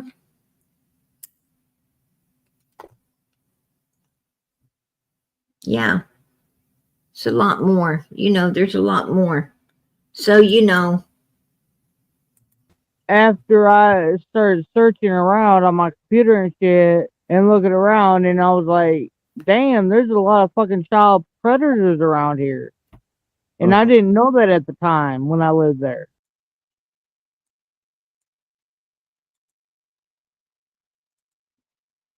Yeah, Candace, we're listening. We're listening. Okay? Okay, Candace? We're listening. I think you did know. I think you did know all of them, to be honest. Right? Up there sedating little girls and stuff, you knew them all.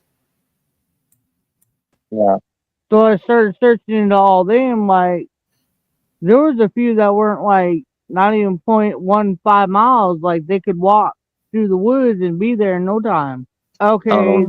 Sounds like, she called them over a few times, right? She should know. They were the ones up there sedating kids, letting them be touched. She should know how fast they could get there, right? Put a 1 in the chat if you agree. She should know. The day Summer was dancing in the rain was not June 15th. It was like 2 days prior to that. And that was when Donnie's co-worker Dudley was there. And he went to work with Donnie in Donnie's truck and his.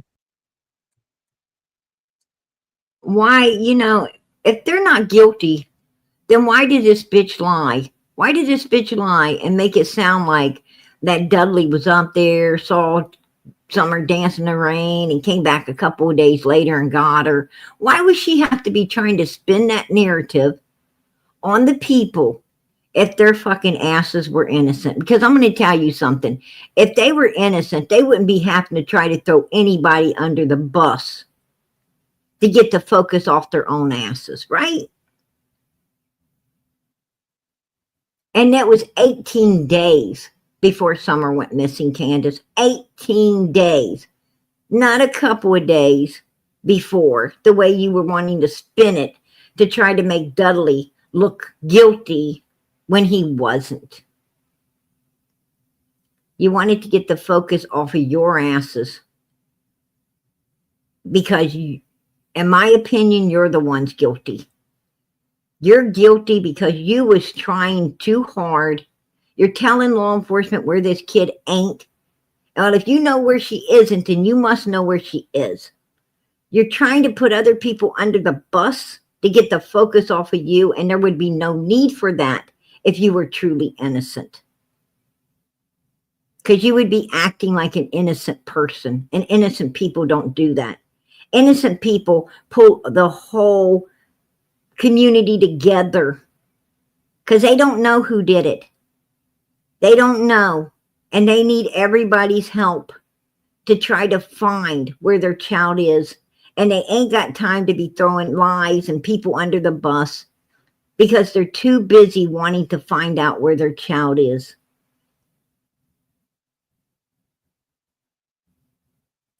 They don't have to try to get focus off of them because they didn't do nothing. That's just the way it is. That's just the way it is. We all know it. And I'm telling you, everything points. I mean, law enforcement's getting ready. TBI's getting ready to do another big thing out there by the Wells house. They're getting ready to go and do another big thing around their house. Okay. Now listen. If somebody else did something, then why are they keep going back to the Wells? Why do they keep coming back to yours and Donald's house, Candus? If somebody else was guilty, they wouldn't. They wouldn't. Every time they're looking for Summer, they're looking right there, Ben Hill Road, not over at Andy's, not down at Fred's, not here or not there. They're looking at the Wells. Right there. 110, right at the Wells, and now possibly over at the cemetery, where they believe Candus possibly went with Chad Arnold and put Summer away before they ever even called law enforcement. They're looking right there. So who does law enforcement believe did this? Common sense tells me they don't believe anybody did it but the Wells. right? The parents had all to do with it. Granny, Candus, and Dom Wells, right?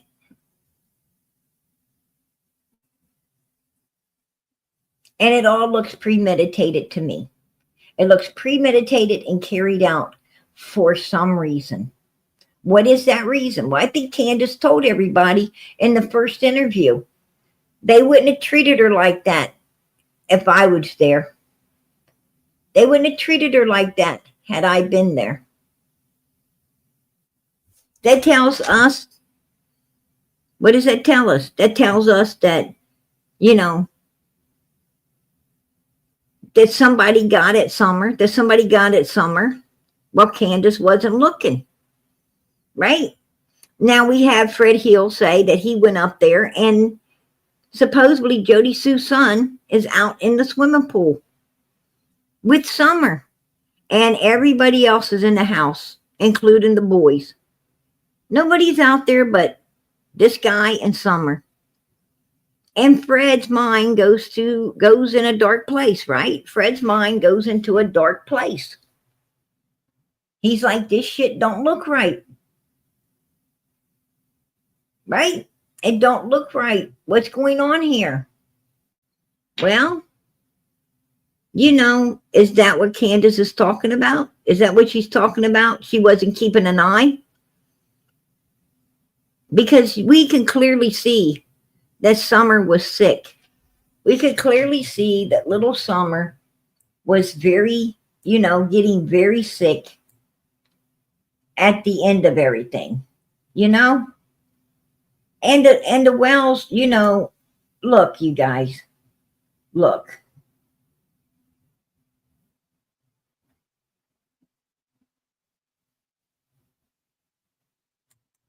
I'm gonna let that one down for a minute. I'm gonna pop this one back up. Right here, they clearly lied from the beginning. There was no planting flowers. Look in there. Look at this. Does it look like freshly planted? I mean, when it was like 2 weeks, like within the first 2 weeks, that people were up there taking pictures of these plants. There's no way. If these were just freshly planted within 30 days, they wouldn't look like this. They would not be having big weeds growing out, and it wouldn't look like this. That there's no way in hell. This didn't happen. Nobody was planting no flowers that day.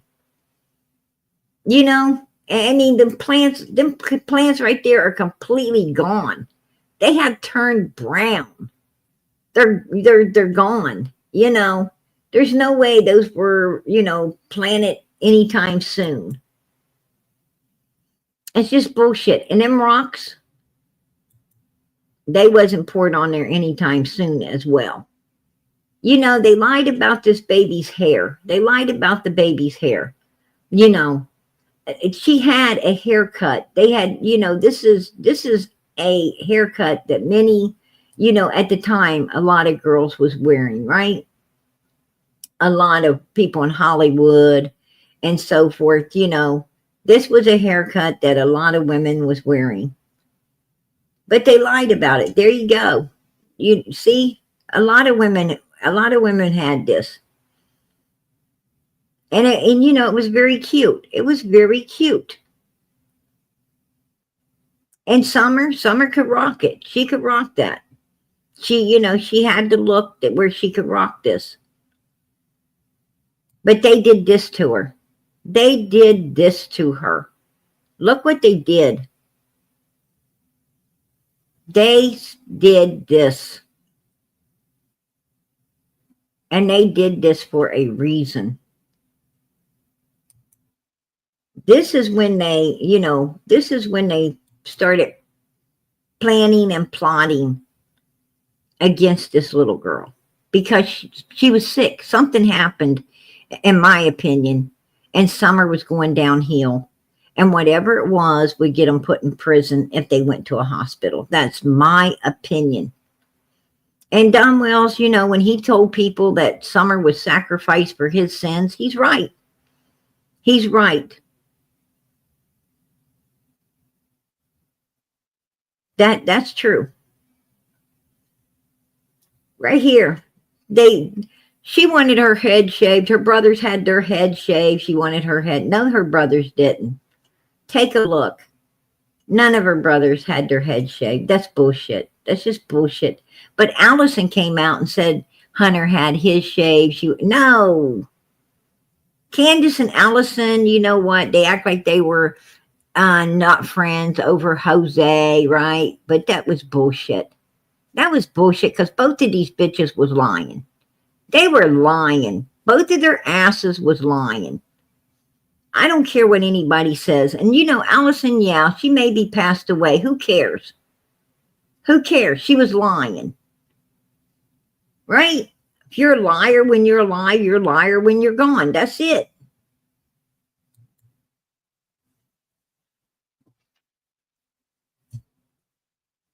The only one I have remorse for is this baby right here. It's this baby that they should have at least let be found and laid to rest properly.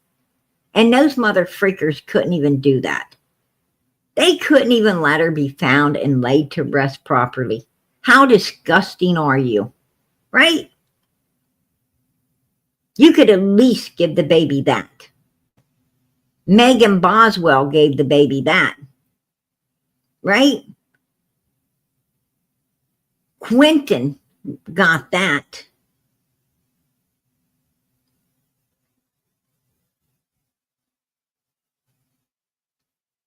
Unbelievable. Unbelievable.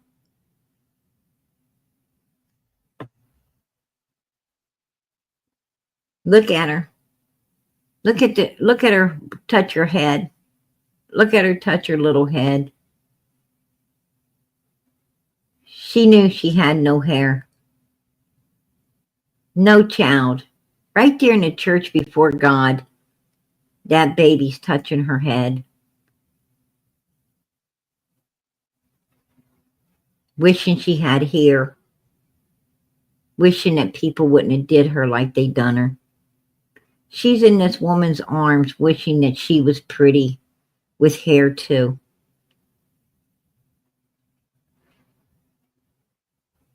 She's probably praying. She's probably asking God, let my hair grow back. It's probably what she was doing right at that moment.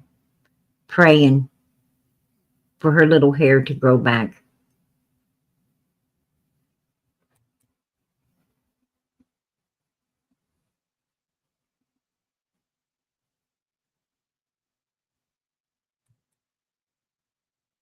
I'm going to tell you, no matter what they did to her, they could not steal her beauty. That little girl was pretty no matter what. No matter what, she was beautiful. I'm going to tell you something. Even with all of her hair shaved off, that little girl's face made Candus Wells. Summer's backside would make Candus Wells a sunny face, right?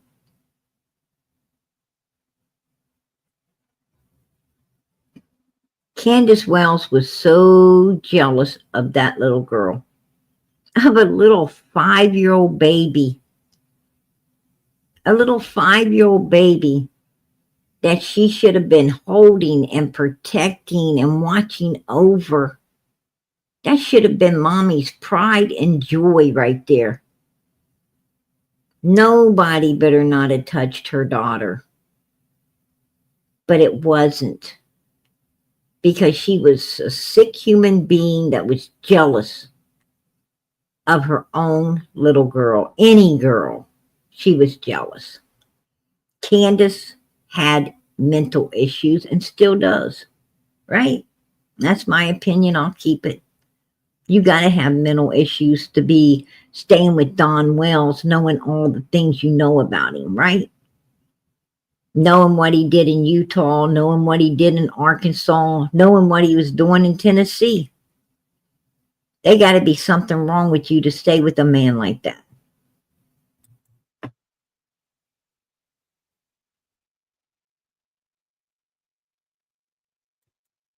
And Dudley tried to tell people.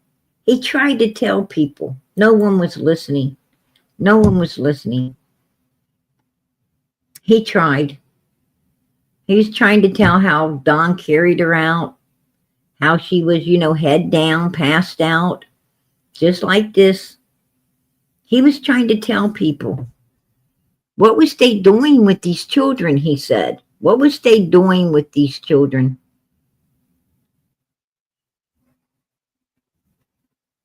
I think that's what led to the milk jugs, to be honest with you. And, he started driving a different vehicle, right? Well, Candus and Grandus was carrying out the dirty deeds. They went and picked Hunter up. They had that open grave over there. I truly believe that, this all played out very well. And, Candus was always laying around with that boy. She was always laying around with that boy. I mean, that was abnormal. That's abnormal for a woman her age to be hanging with some kid like that. I mean, put a 1 in the chat. Put a 1 in the chat. If you go sticking your arms around, say your son or your nephew or your brother, brings home some young boy. Say that you're 40 and this boy is, 15, 16 years old. Put a 1 in the chat if you've got your arms around him. If you're taking pictures, all hugging him up, sitting around with him, laying on beds with him, put a 1 in the chat. Because that's kind of freaking weird if you ask me. I'm not seeing no ones. I'm not seeing no ones because I don't know anybody that does that. Right? I don't know nobody that does that. Candus, that's it. Right? A few teachers I've heard about. Right here, these 3. I'm going to tell you, these 3 right here, evil as hell, baby. They evil as hell. They put on a damn good persona. I'm going to tell you that right now. These are some real mother freaking gaslighting mother freakers. But they evil as hell. They're that weird kind of evil too. They're that really weird kind of evil that feel like they can, push their way in, like without asking. I mean, these are the try to take you over type people, right? And right there, I'm going to tell you, as mean as this guy is, and I think Andy's probably pretty damn mean. And as mean as he is, I don't think he's as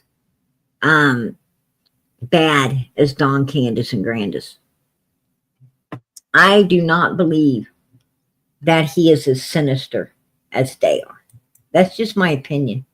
I mean, he could be.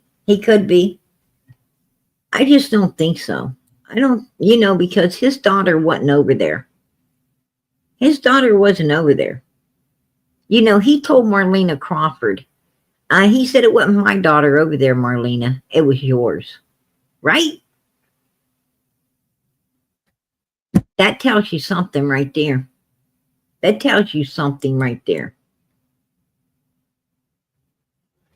Basically what Andy's saying is, I draw the line somewhere, right? I'm bad. I'm a bad person, but I have a line that I don't cross.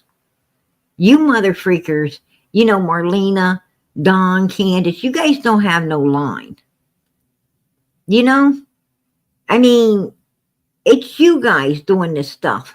You guys are doing this stuff. My little girl wasn't over there. We're protecting ours. That was your kids you were putting out. You know, don't come at me. Don't come at me. Because you should have been protecting your child just like I was protecting my child, but you're not normal freaking minded. You're not a normal minded person, right? I may be evil, but I got a normal mind when it comes to protecting my children and my family. That's basically what Andy's telling them. You know, if you're going to do it, you wasn't getting the stuff from me. You'd be getting it from somebody else. I mean, I couldn't stop you, right?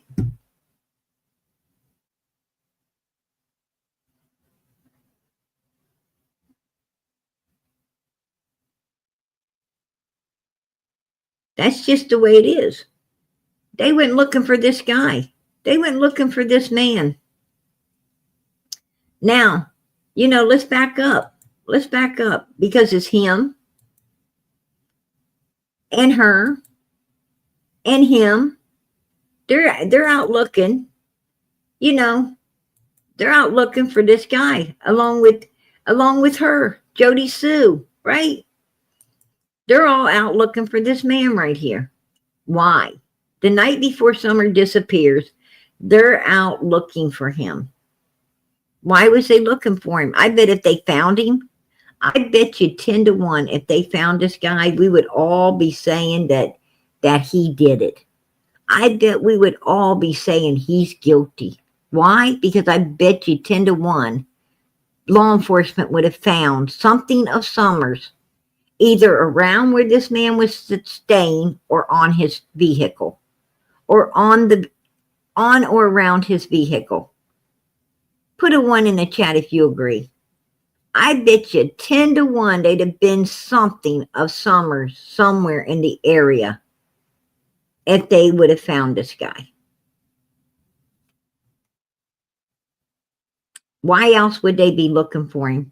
Why else would they be looking for this man? Why would they go to every damn hotel they suggested to him and up and down every side road they could think of? Why would they spend that much time out trying their damnedest to find this guy if it wasn't for some type of evil purpose? Who does that? I mean, why would you go seek an old man that's harmless, a harmless freaking old man? Why would you do that? Oh, I don't trust him. I mean, I don't trust this guy. But what I'm saying is, you know, he's an old man. He's an old man. I mean, put it this way. If this guy right here knocked on your door, you got to admit you would be less afraid than if you saw Dom Wells or Andy knocking at your door. You'd be less afraid. You'd be less afraid if you saw Candus and Grandus and Jody Sue knocking at the door. I mean, because people know that an old guy like this, you know, he's like a kid. He's like a kid. You know, this guy ain't able to run and chase you. Right? He'd be like, ho, ho, ho, you know, ready to fall over. Come on. You know,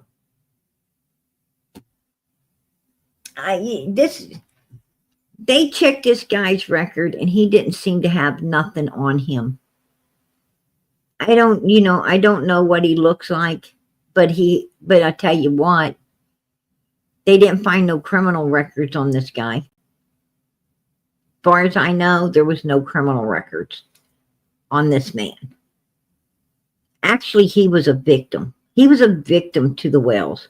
He was a victim to the Bernards.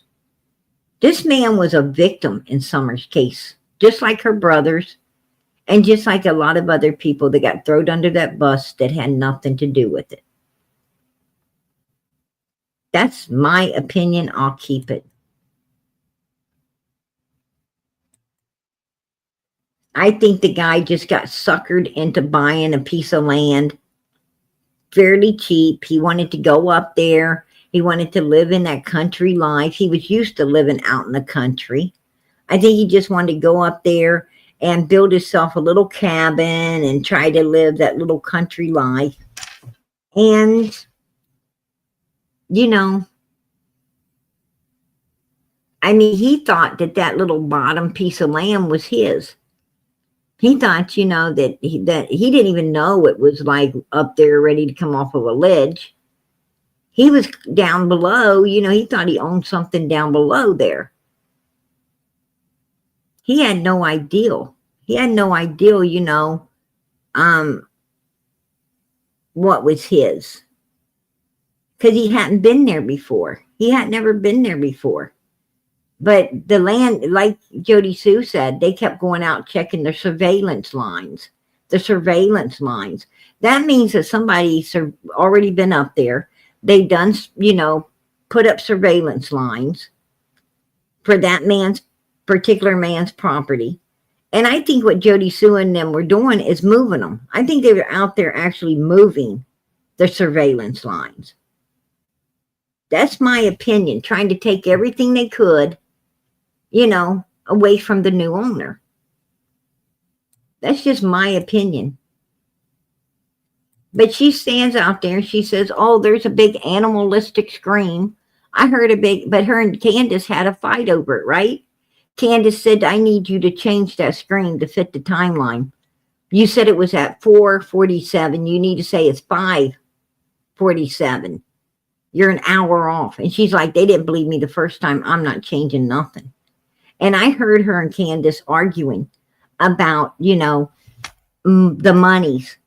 She thought, you know, she was asked wanting to know where her share of, you know, the stuff was, because Candus was getting a lot of cash apps. She was getting a lot of different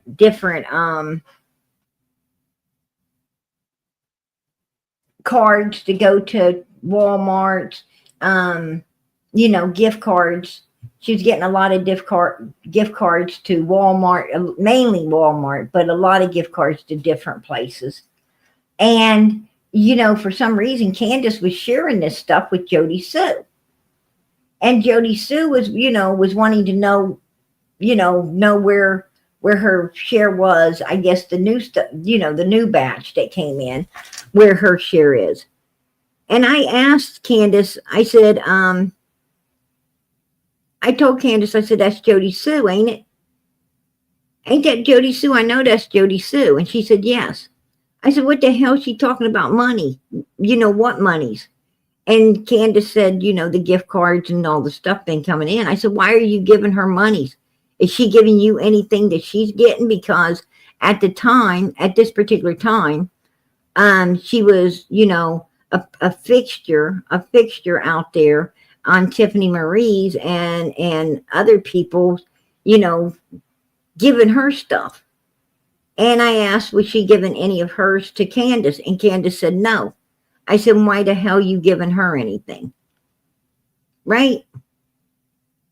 And Jody Sue knows, because she could fucking hear me talking. She could hear me just like I could hear her. So she knows what I said is true. So, you know, if that scream was real, why the hell was Candus calling her to move it to fit the timeline? And why in the hell was she wanting money?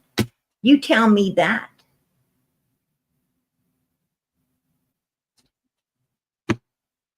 The scream wasn't real. They lied. And if they're not guilty, why they lying? Why they making up damn screams and shit? And her boy was part of it too. Why was her boy part of it? You know, I often wonder about this boy. Just saying. And Jody Sue was acting like she was up there laying around in a nice log cabin like this, right? A nice cabin like this with flowers all around it. And they were just laying inside, you know, having a good day, right? And then we saw the real place. Then we saw the real place. I'm like, where the hell's the cabin? Where's the cabin at? Like, I thought there's supposed to be a cabin up there. And it was some kind, I don't even know what the hell that thing was. I don't know what that thing was that they were calling a cabin. It looked like, you know, I promise you, I would not go inside because I'd be afraid that somebody outside would sneeze and it would all fall over. Right? That wasn't no cabin. I don't even know what the hell that was. And it was the thing that had the upstairs, right? With the TV and the grills and some kind of weird box back there that looked like something was looking out at you. Yeah. That, you know, and she's calling it a cabin. And then there was a bunch of buckets of radiated. Actually, this right here, this cabin looks better than did you see the house? Oh my gosh. Like, I'm still traumatized by what I saw. That's the truth. That's the truth.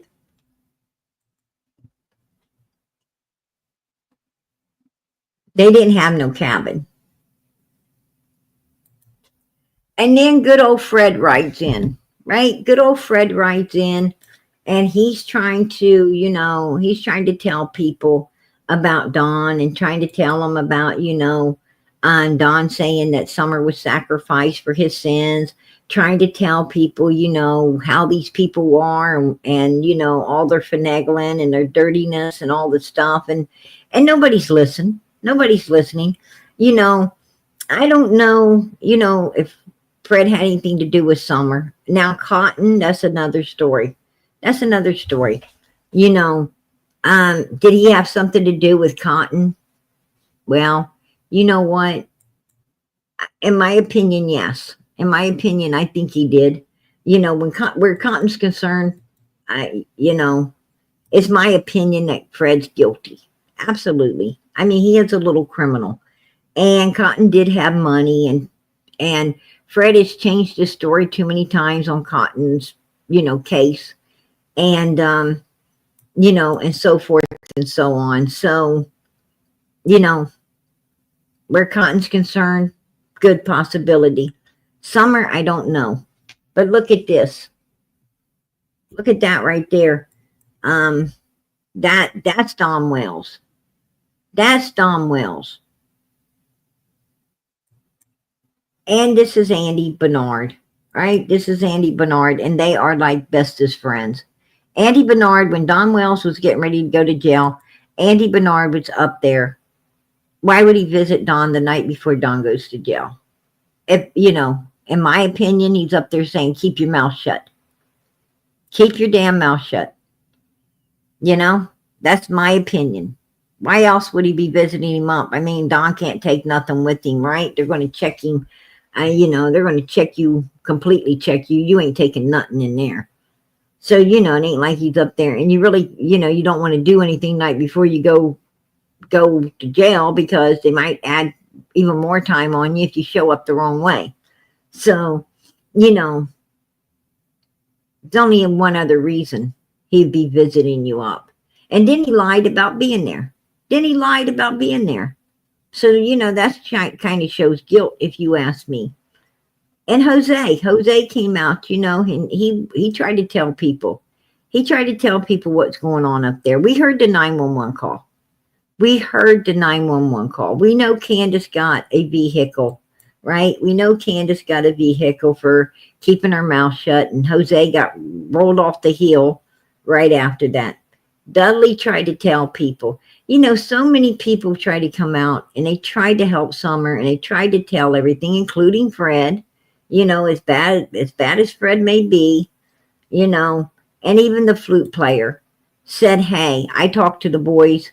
They said their sister was outside. They thought she was out on her swing. They, you know, he basically saying the boys said they didn't ever see her come in the house. They thought the whole time she's outside. And Jody Sue pretty much said the same thing, right? That the boys thought their sister was outside. That's because they never seen her get out of that vehicle and come in. They got gaslighted into believing their sister came into the house. You know, Summer didn't ever go into no house. But as you can see, take a look at Summer here, because you're going to see how her health dwindled to nothing. Right there she is. She looks pretty, pretty bad here. She looks pretty bad here. Not real bad, but she looks, you can tell she's sick. And, and then here she's looking, she's looking a little not feeling too well, a little worse. And then look at this. Take a look at this. And, something's wrong. Something's wrong.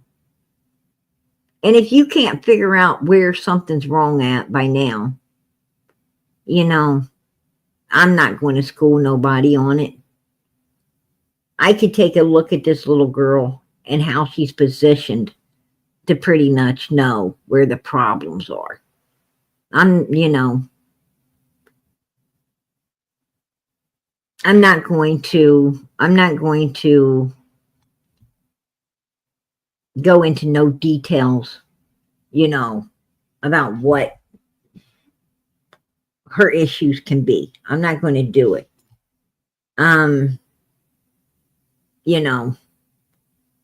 But I think for all the women in here, I think you all can look at her and you can pretty much tell what's going on. I don't need to school y'all on none of that. Summer, something was wrong. She was sick. Something was definitely wrong. And that's what ended her up on these milk jugs. Right? And I'm telling you, these two right here, they know exactly what the hell happened to Summer. I don't care what anybody says. I truly believe Andy and Jody Sue both know exactly what happened to Summer Moon Utah Wells. I really do, because they were lying. Like I said, I heard Jody Sue personally talking about the monies. There's some shady shit right here. Some real shady shit right there. And they know it. And these people were besties. They were besties. Definitely besties.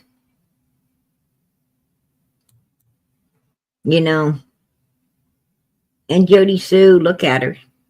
She wasn't going to tell no truth until old boy cheated on her, right?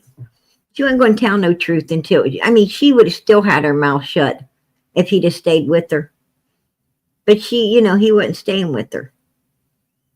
He done hauled it out of there, He didn't want to be around where law enforcement is when people start going to prison. He ain't going to be there to go to. He got the hell out of there. He went and married something else up. And for a split second, Jody Sue was ready to tell all the truth on his ass. And she did. She did, a lot of it. Like, go over there and you ask what he was given.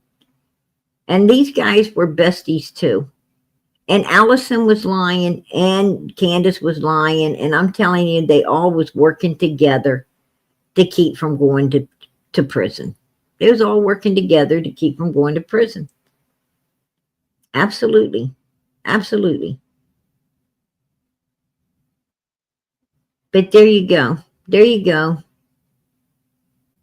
Candus sure liked to hang around with those little boys, right? She sure liked to hang around with these little boys. Take a look at it. That ain't the only boy she was hanging on. That ain't the only young boy she was hanging on. This family right here, pretty disgusting, you guys. And right here, we all remember this. When they was telling how Hunter wasn't normal anymore, how he came home was shaken, hasn't ever been normal since. Allison even sat there and told Chris, I don't know, I think about it. I don't think she was alive. And then Chris reminded her, well, your boy was in the car. What are you talking about? Oh, yeah. Okay, she's alive now. Right? I think Allison wanted the truth to be told. because that's hard to live with. That's hard to live with, you know. But these people right here, Don and Candus got with these people right here. And I think, you know, all Hades broke out loose, right? All, you know, HE double hockey sticks broke out.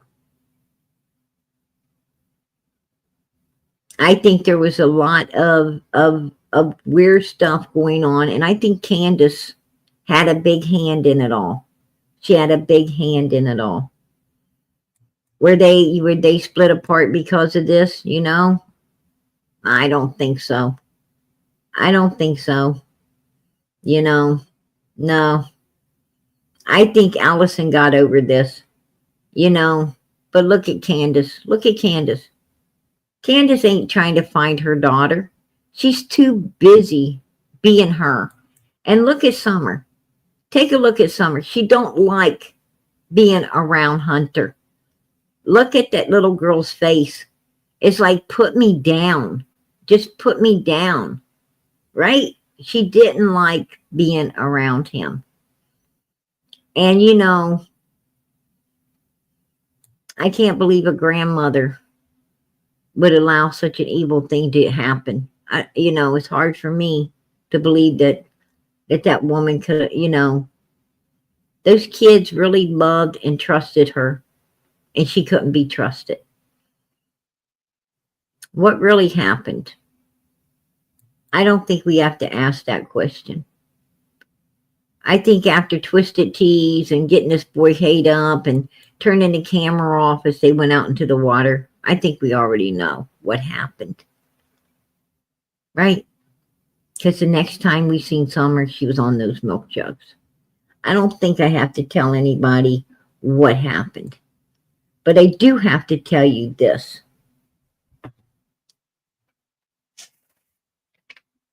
I do have to tell you that Candus Wells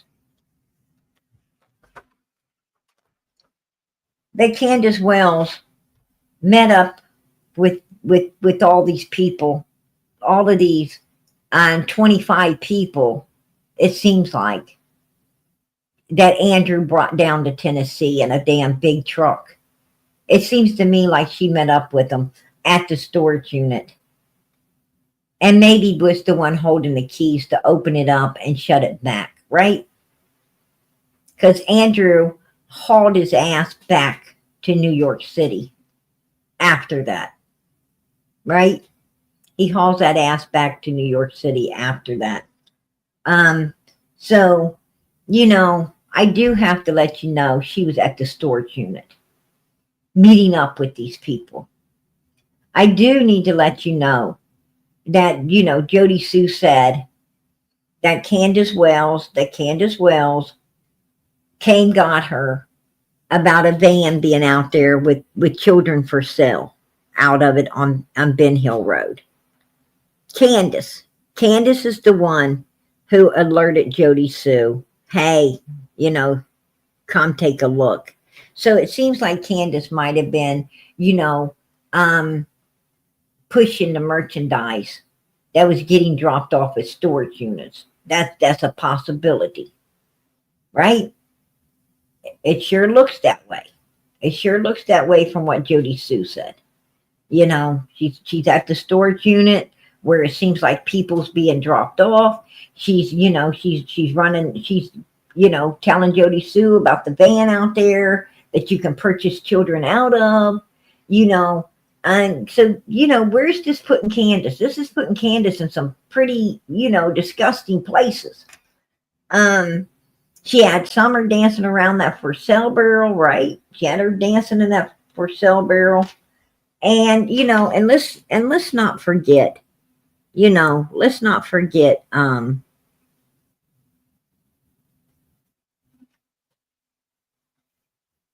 Candus and Don Wells. You know, I want to make sure I pull the right. Let's not forget this. An old wooden bridge. Got some cracks in it.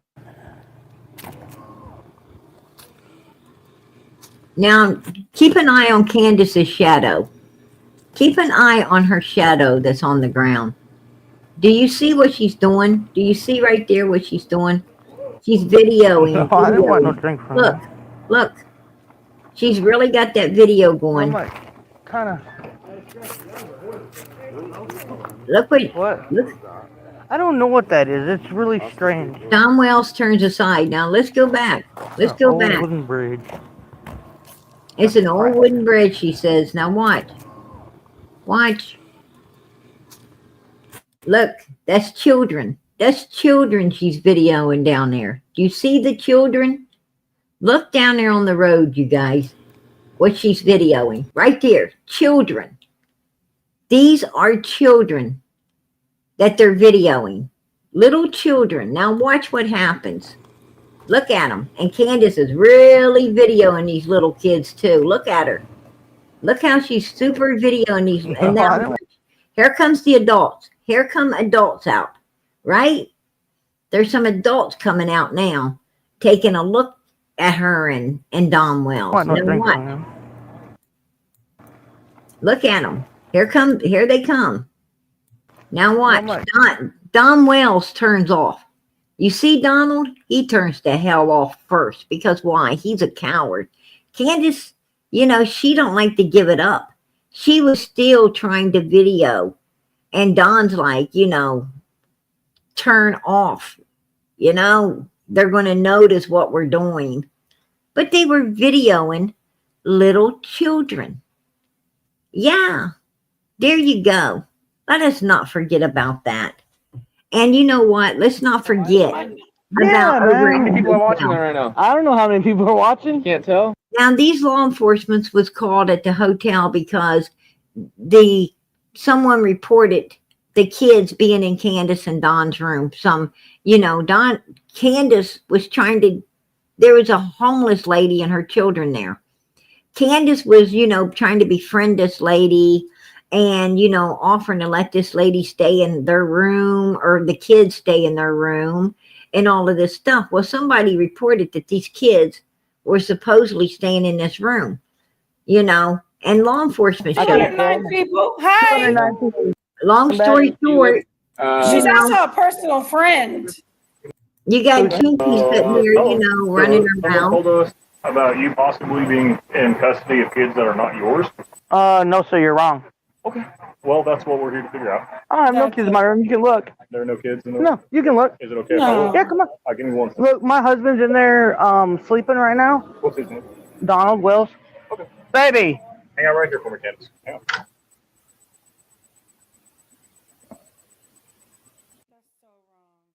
Baby, he's got to put some pants I on. don't have no clothes on. That's fine. Oh, Hey, man, get dressed.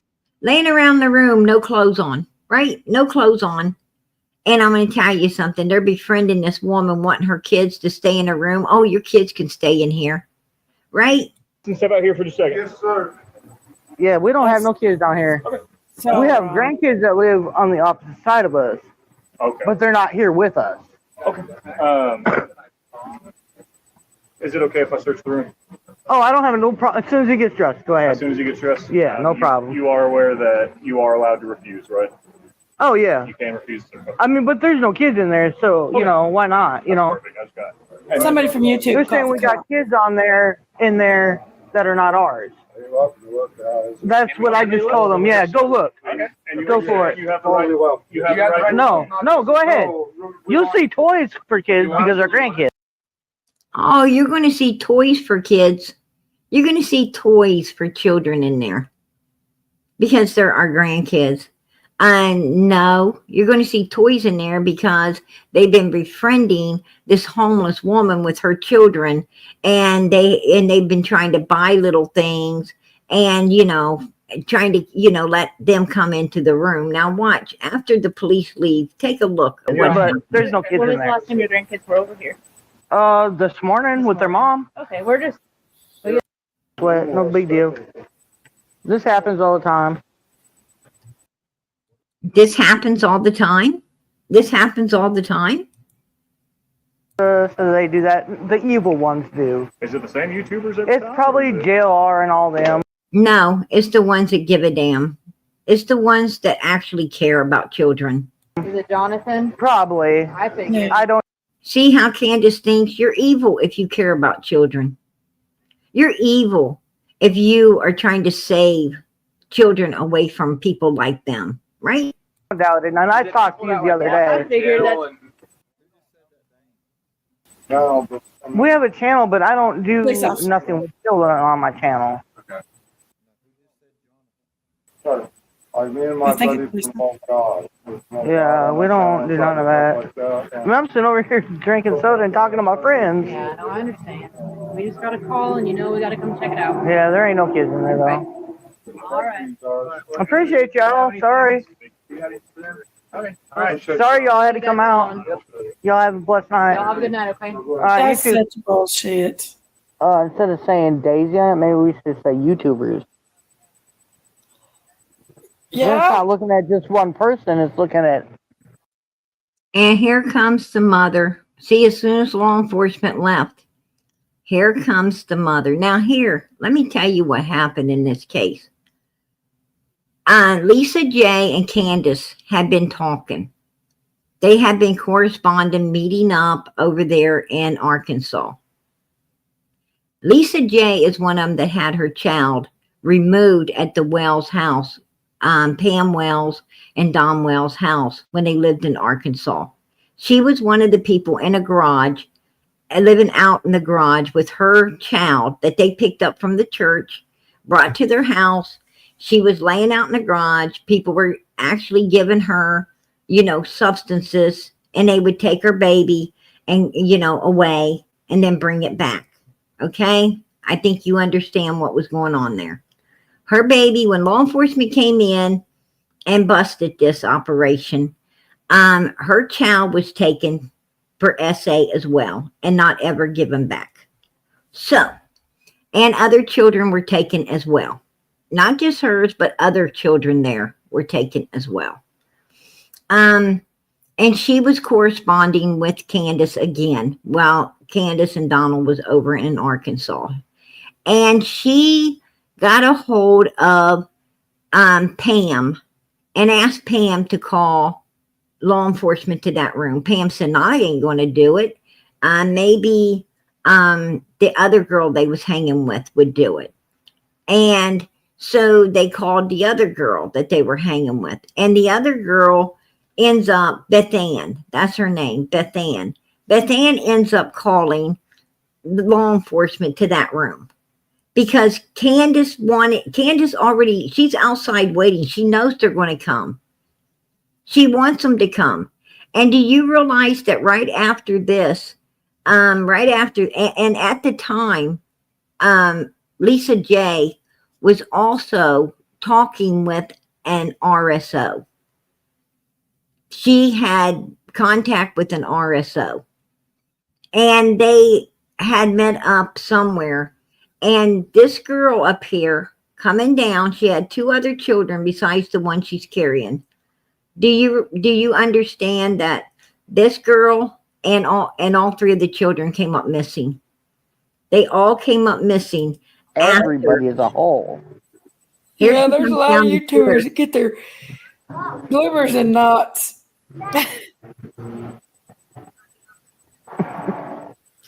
Who's these people behind you? That's that one mama and her. Look, she's waiting. She's waiting for the okay to come down the stairs. Child. Is that the mama and the child? Mm-hmm. That ain't a child. 3 children, Candus. Not a child. She has 3 children, and you damn know it. Oh, no. That's the one that they've been. Oh, you're fine, hon. Crazy. And she ain't got nowhere Look at Candus. Look at her face. to sleep. Take a look at her face, because that right there, that's the real Candus. Right there, you guys. She don't like anybody. She don't like no one. See how she smiled at the girl? Let her, it's okay now, and you come down, Yeah, because that girl was hiding. She already knew law enforcement was coming. It was all set up. This shit was all set up by Lisa J and Candus for this to go down. Trust me, I already know. I heard in the background what happened. Mm-mm. Was that baby? Mm-mm. Oh my God.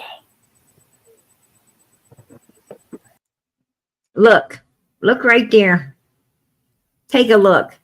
Candus knew what the fuck that they were planning to do with this woman and her children, and I believe they did.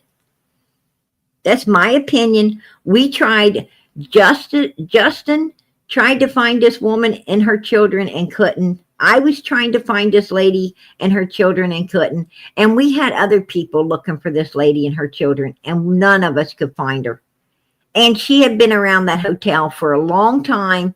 And even the people running the hotel were shocked. They were very shocked that she was missing as well.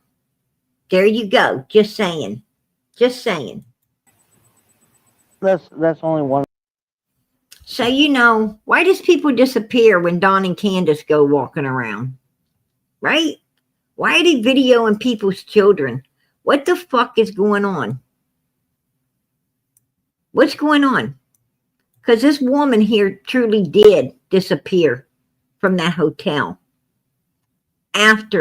right after this video.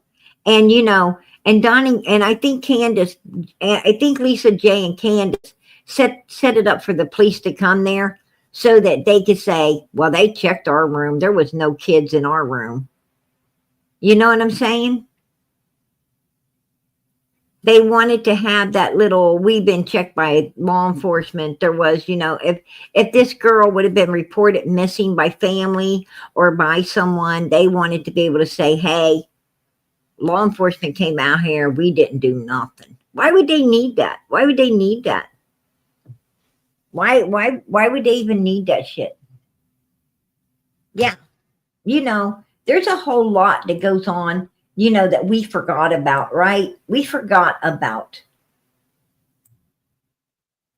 But you put it all together. We got people missing at a hotel in Arkansas where these people stayed, right? We have, you know, Candus meeting up at a mother freaking storage unit where it seems like a lot of people were dropped off. We got her out on Ben Hill Road with a van that they're selling people out of. We got, you know, what the hell is going on? We got, you know, Jody Sue saying, you know what? It's better to just listen to Jody Sue for yourselves. You know, it's better to listen to Jody Sue for yourself. Alright. Well, that's good. Y'all go over there and ask why exactly it is he was selling drugs to the children at 110.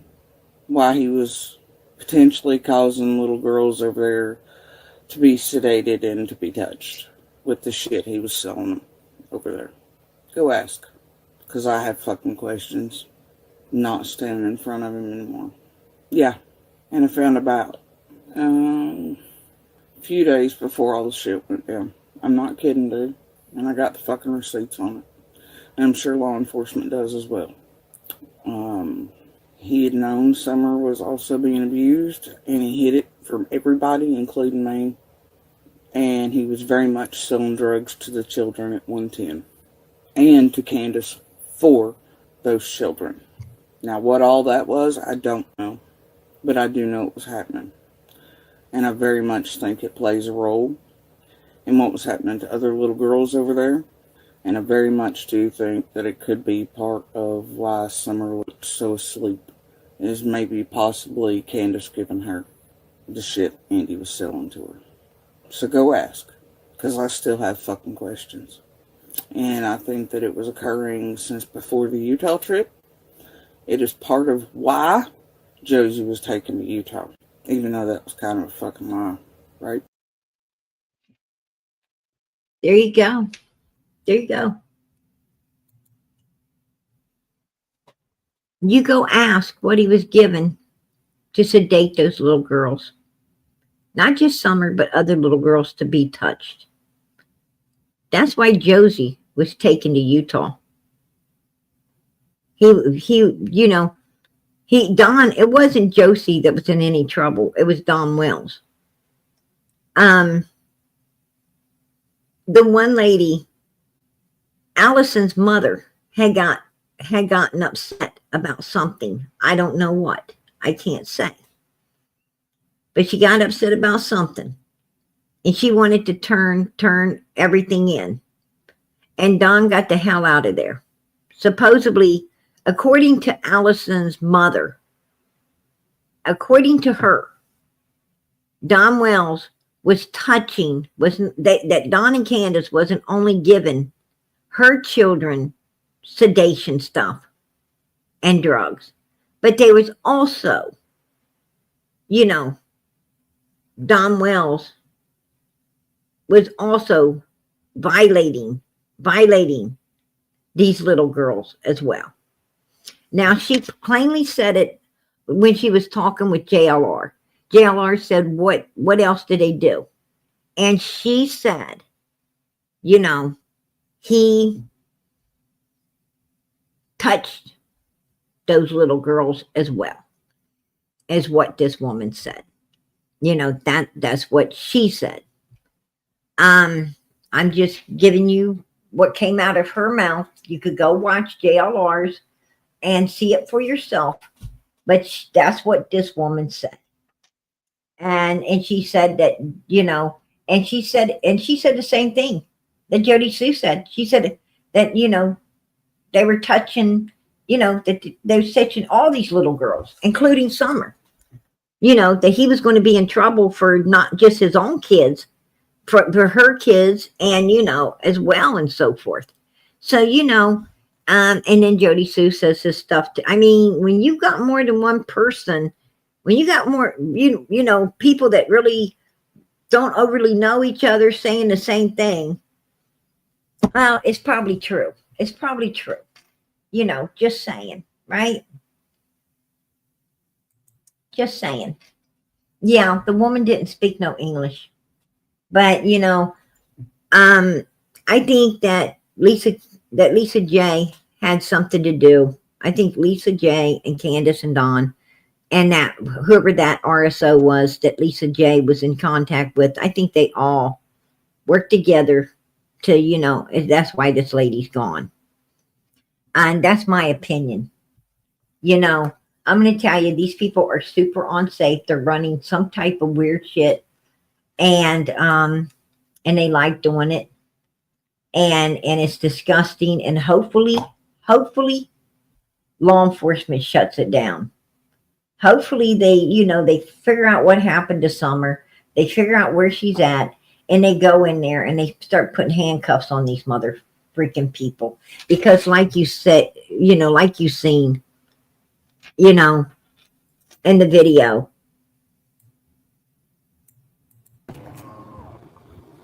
you know, no children. Look at this.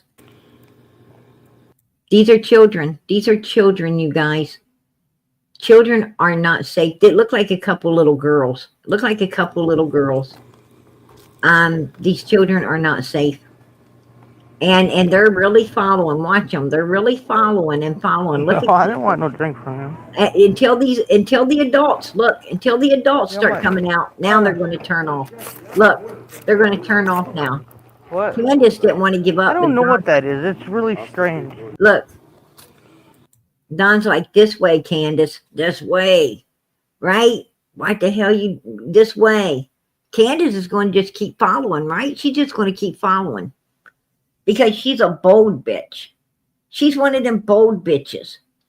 But Don's like, you know, you can't just keep walking, videoing somebody's kids.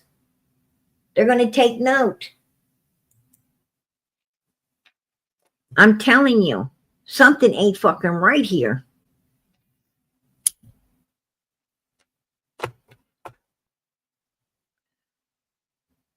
And you seen that Candus was pushing the ticket. And you could tell by Don turning, you could tell by Don Wells turning and you know, trying to make up, oh, let's look over, look. You know, the way he acted, you could tell that they were up to no good. You could tell right away with him turning real quick, as soon as him turning real quick, you could tell that them mother freakers were up to no good. Because they wasn't going to turn off. They were straight moving ahead, and they wasn't going to turn off. Something wasn't right. Right?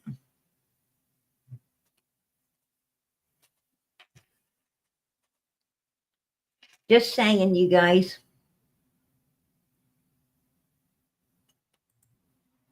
Absolutely. I agree.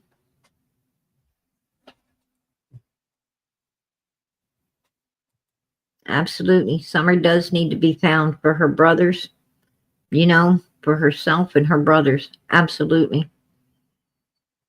Because they gaslighted those little boys into believing that their sister got out of the car and was outside that day.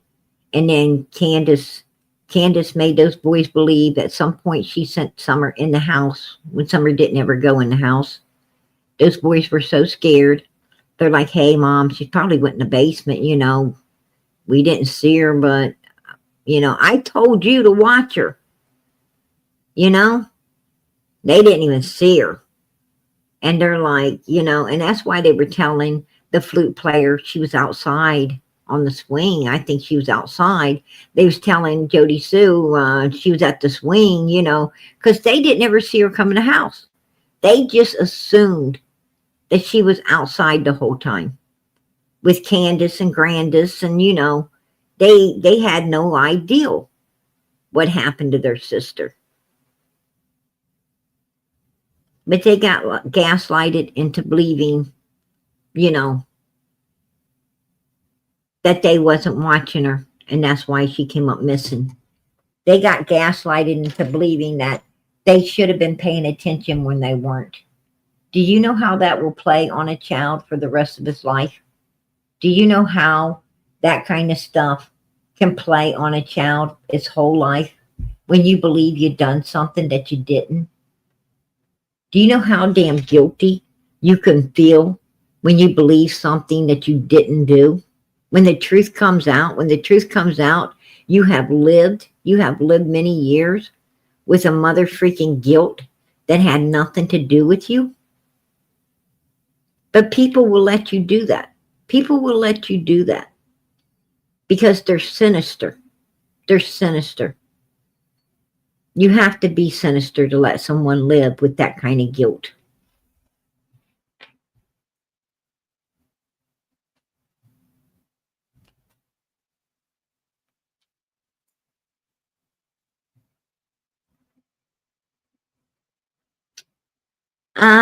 When those boys become men, well, by the time them boys become men, Don Wells is going to be old, which he's already old. But by the time those boys are really reached adulthood, Don Wells is going to be, old as hell, not able to really do nothing. He's going to be like his own dad, right? His own dad. Them boys are going to be strong. They're going to be powerful. And I don't think they're going to be worried about no Don Wells, nor Candus. And I truly believe that at some point those boys are going to speak. I think at some point they're going to be a voice for their sister. I believe that at some point they will speak about this tragedy. And I think they will talk about, about how evil it was, how bad it was. I think they will come out with their story. I think that, it's a possibility that, them boys possibly will,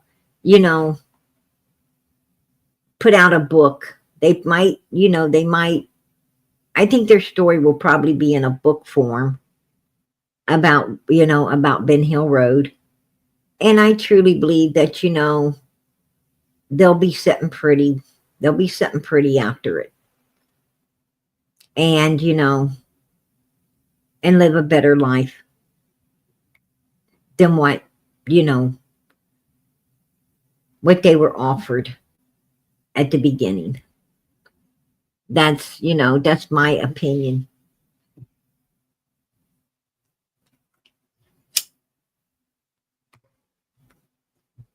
And, you know, I think that Josie kid would have been going back home if it wouldn't have been so horrible. He's 16 years old. I truly believe that if he wanted to go back to Ben Hill Road, they would let him. He could. But he's like, no, if I don't ever get a forever home, I'm going to stay where I'm at. Because at least I can wear clean clothes. I can get a good education. I get, you know, 3 square meals a day. I get snacks. I get to work a job. I get to save money. And I get to get out of here at the age of 18 and make a real life for myself and wait for my brothers and we'll work together and we'll make a life away from that hell that we was put through, right? I really think that, you know, because if he wanted to go back, they would emancipate him and let him go do what he wants. And I don't think, because he's aging out anyway, I don't think he wants to go back. And Tim Mullins needs to get the memo, right? Tim Mullins needs to stop. He needs to get the memo that these boys do not want to go back to that living hellhole that they, you know, that it took their sister to get them out of, right? He needs to just stop it. He needs to quit advocating for the devil and start working for God. That's my opinion.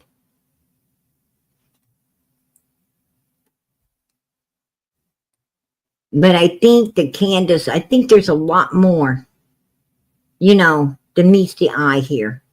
I think there's a lot of shadiness going on. I think Candus and Don Wells, you know, was really mixed up in some real shit.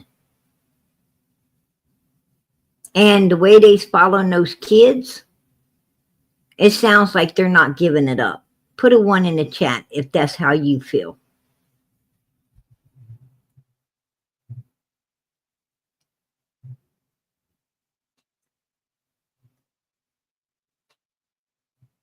That's just my opinion.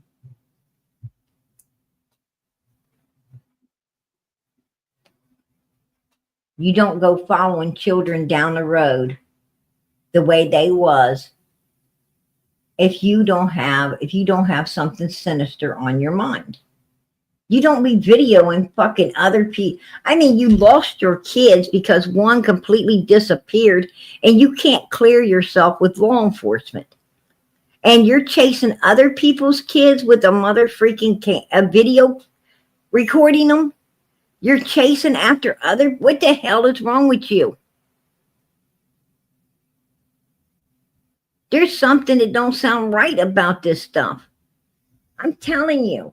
I'm going to tell you now. I catch you. If I caught somebody like them walking behind video recording my kids, oh my goodness. Let me tell you something. Law enforcement will be showing up. They will be showing up. Matter of fact, they better be the ones calling law enforcement, right?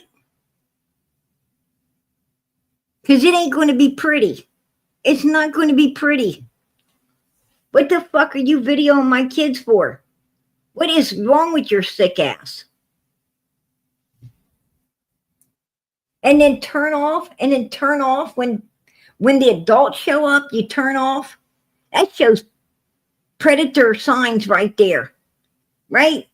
That's freaking predator behavior right there. These people are predators. I don't care what anybody says. That's my opinion. I'm going to keep it. That is definitely. Why would they be doing it? And nobody seems to ask Candus and them. You know why? Because Jinkies is too afraid. Daisy's too afraid. They're cowards. They don't want to ask Don and Candus, what the hell was you doing? They ain't got enough ass to ask them, what was you doing? They won't ask them, where did those people go in Arkansas? Where did that family disappear to that you were befriending? Why were you walking behind other people's kids, mother freaking videoing them until you turned off? Well, until your husband turned off, right? Your freaking husband turned off, showing everybody that, you know, you were up to some dirty shit. Then you finally gave up. What the hell was that about? They won't ask, but I will. I will ask. These people need to be called out into the light. They need to be called out into the light. Law enforcement should be doing it, not us. This is their job, but they're not doing their job. Why ain't they asking them? I'm sure law enforcement saw that tape. Why didn't they go to Don and Candus's place and say, why were you videoing these kids? And when the adults came out, why did you turn off? What the hell was you doing? That's their job. They're supposed to be keeping people safe. They're supposed to be, you know, trying to find out who these kids were and inform the parents to keep an eye on them, because a couple people who already had a child come up missing, who are number one suspects, had a video recorder on them, right? These parents had the right to know what was going down. They had a right.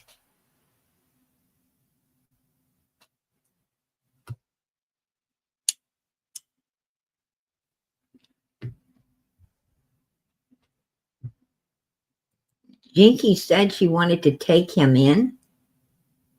What? She wanted to take who in? Who did she want to take in?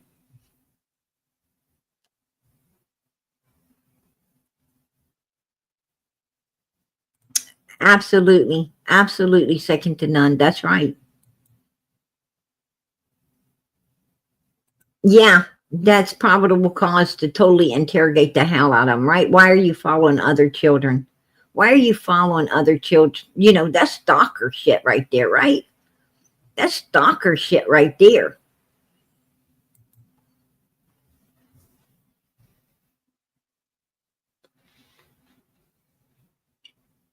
Exactly. I agree.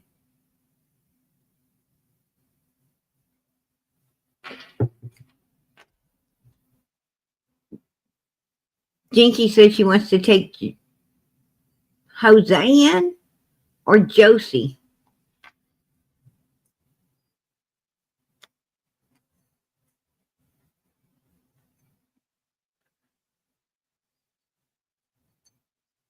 She wants to take Josie in.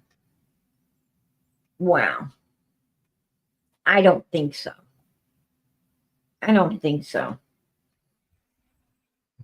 I'm not trying to be mean. I'm not trying to be mean or anything. And please don't take this wrong. Do not take this wrong. But I would not, I don't trust Jinkies. Okay? I don't trust Jinkies. That's just my opinion. I don't trust her. I think she's nasty, to be honest with you. I think she's mother freaking nasty. I don't like the way, I don't like the way she conducts herself at all. She's gross. She sits around and she talks about things that should not be talked about. She does things that people just shouldn't do. Those people are just they're too fucking Val for me. Okay? They're Val. And I don't like people like that. I don't like them. I don't want to go around them. I want nothing to do with them because they're too freaking ungodly.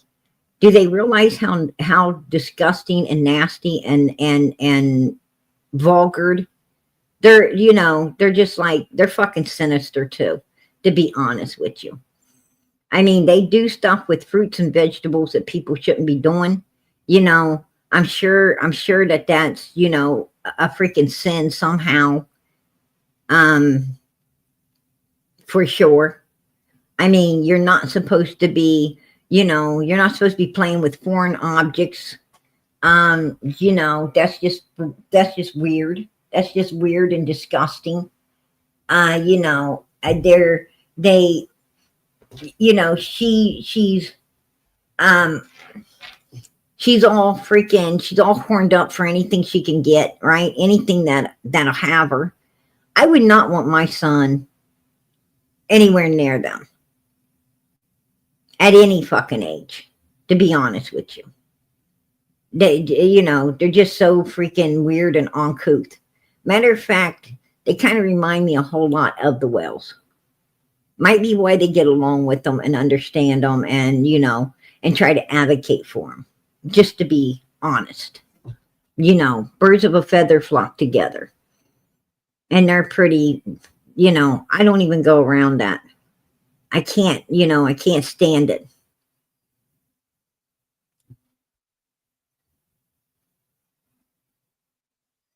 Exactly, Abigail. No,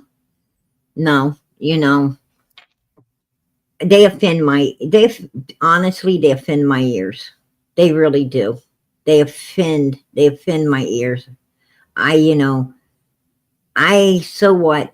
I might say a few cuss words, but I'm going to tell you something. I don't think anybody's going to hell for getting upset about people like this doing horrible things to little children.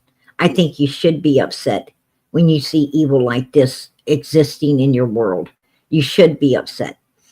And I'm going to tell you something, but I am a Christian, and I do not believe anyone should touch a child. No one should be touching children. I don't think no one should be out here in the public, talking about, doing weird stuff with bananas and different fruits. And I mean, she just sits and does some of the most nastiest things, and it's cringing.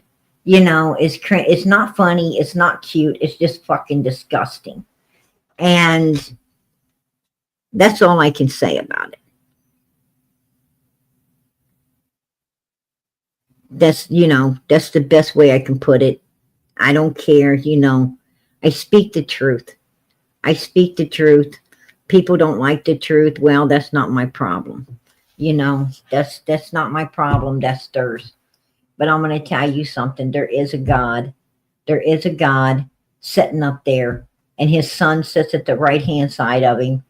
And I'm going to tell you now, our God expects all of us to do righteous in his sight. He expects all of us to be doing everything, holy and the right way. He don't expect you to be doing what these people are doing. And these people, they're so evil, and that's why evil is spreading. It's spreading because, they're spreading it. And, it's like they're out to take everybody they can to hell with them. Well, I'm not going. I'm not going. I don't think that kind of stuff. I don't give a damn what you do in your bedroom. Keep it in your bedroom, right? Keep it in your bedroom. I don't want to hear about it. I don't want to know about it. I don't want to think about it. That is what they call a private life. And it's called a private life because it should be private. It shouldn't be out here, displayed for people who don't want to see it. I don't want to see that shit. I don't want to see it. I don't accept it, and I don't want to see it. It's just gross. It's gross.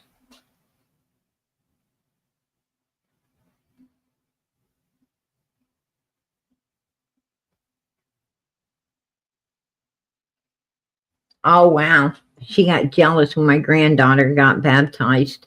I knew she was evil. Yeah, absolutely. I knew she was mother. I knew her and her sister and them were fucking evil. And right after it didn't take me long, right? I mean, a couple weeks into it, I knew they were evil. Her sister came on our panel and lied.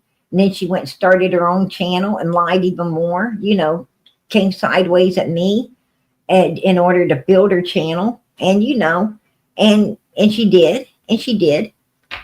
But, God took it down. God finally showed, that's the thing about evilness. Evilness can't hide itself for long. She hit herself. She hit herself pretty good for a long time. And then God let everybody see the light. They got let, God showed everybody, how evil these people are. And that channel went straight down where it belonged. And it is what it is. But Summer's channel still here, still going strong. Why? Because God put it together for this little girl and other missing children. And we're doing what's righteous in the sight of God when we're running it. We don't put up with none of that stuff. We're not sitting up here doing stuff like they're doing, Yeah, sometimes we have to go down. We have to go down on these people's level because they don't understand nothing but their level. So we have to go down there to, to stand our ground and to straighten it out. But you know what?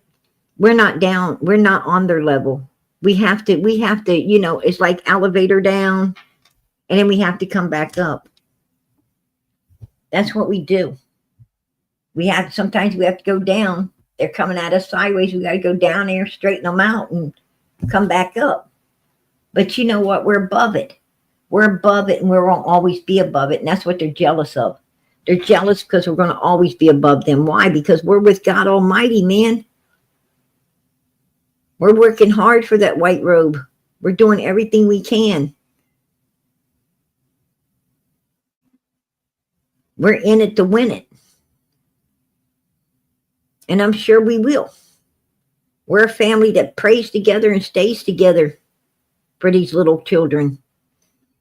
And we're over here doing all we can to get them found and to get all the information we can to bring them home. Get justice served. And that's what you're supposed to be doing. We're not over here talking about, 10 different types of fruits and vegetables you could do things with that nobody wants to hear about doing. I mean, I ain't ever heard about this stuff. I don't, I mean, I walk into a grocery store now, and you know how you walk into the grocery store and they got the big old vegetable department. I turn the other way. I'm like, oh, hell no. I get my fruits and vegetables in a can. In the frozen department. I ain't doing none of that stuff. I can't do it. These people, they corrupt good minds because they're disgusting. They're just disgusting, and that's what they're out to do. They're out to spread evil, and they're spreading it.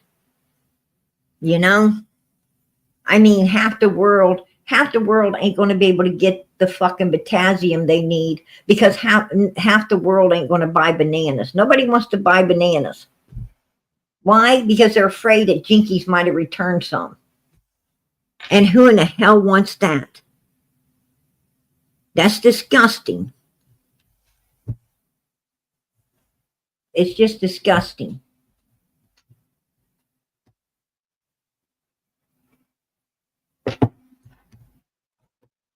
And,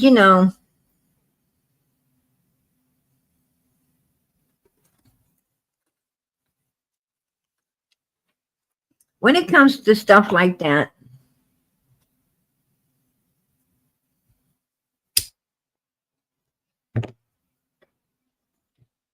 it just, you just go look in the chat and you can see who's, who's evil and who ain't.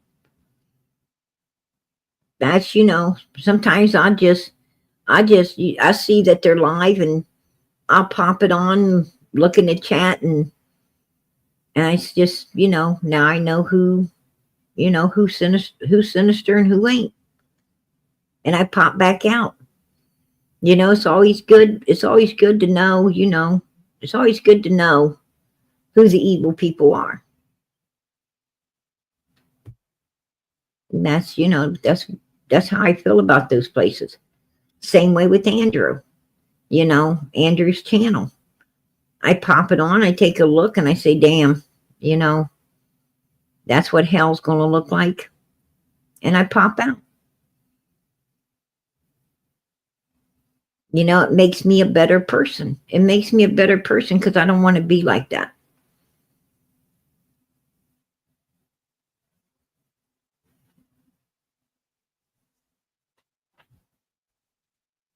But but I check who's in the cesspool. I check who's in the cesspool because, then if they come here, I know who and what they are already. It just equips me. It equips me to know who and what they are, which is a good thing.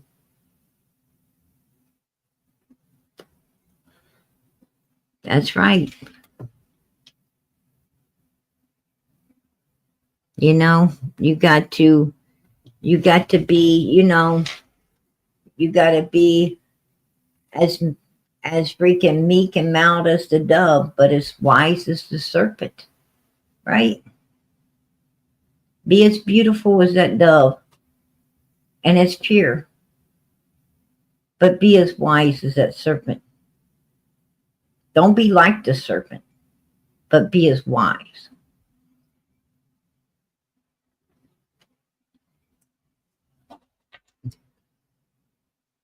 That's what you got to do. If you want to stay ahead, that's what you got to do. I'm going to tell you, when I see evil people, it just makes me run closer to God. It just makes me get even closer than I was before. I love God with everything I got. And I'm going to tell you, seeing evil people, I'm like, oh, heck no. I'm going to tell you, when I see them, it makes, I fear God for them, to be honest with you. I really do. Like, I see those people, I'm like, feet don't fail me now. I got to get with my God. It's like, I just can't go there. Because, when I see those people, I see hell. I see hell.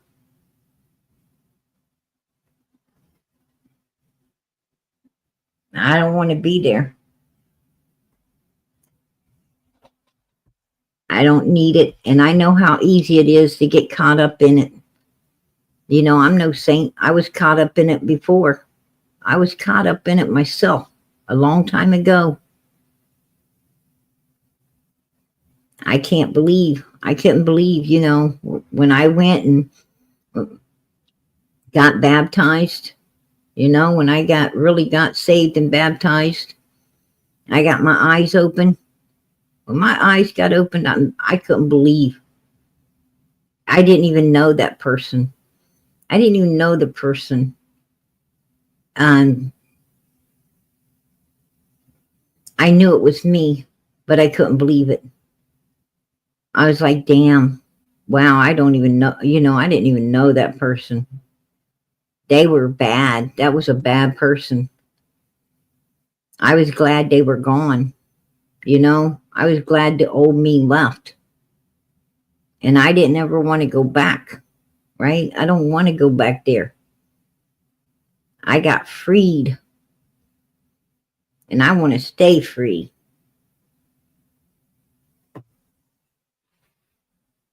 People who haven't got their eyes open might not understand what I'm talking about. But the ones that have, the ones that's got their eyes open, you know exactly what I'm saying. You've been there. You know. You don't want to ever return. You want to stay, you want to stay with God the rest of your life. Being good is the good thing.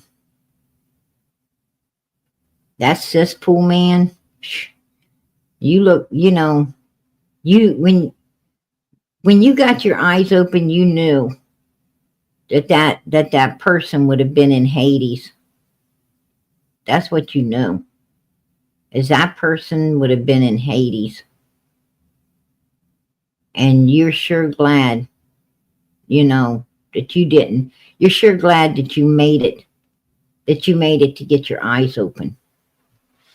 You're glad that you didn't pass away. You didn't pass away before you got your eyes open. Right? Because you wouldn't have been going to no heaven.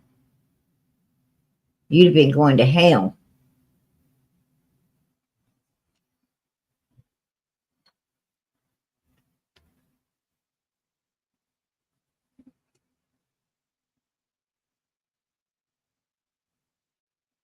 Absolutely.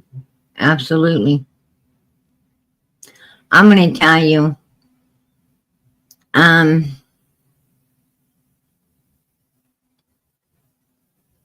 haven't ever been vindictive. Even before I got baptized and saved, I wasn't a vindictive person.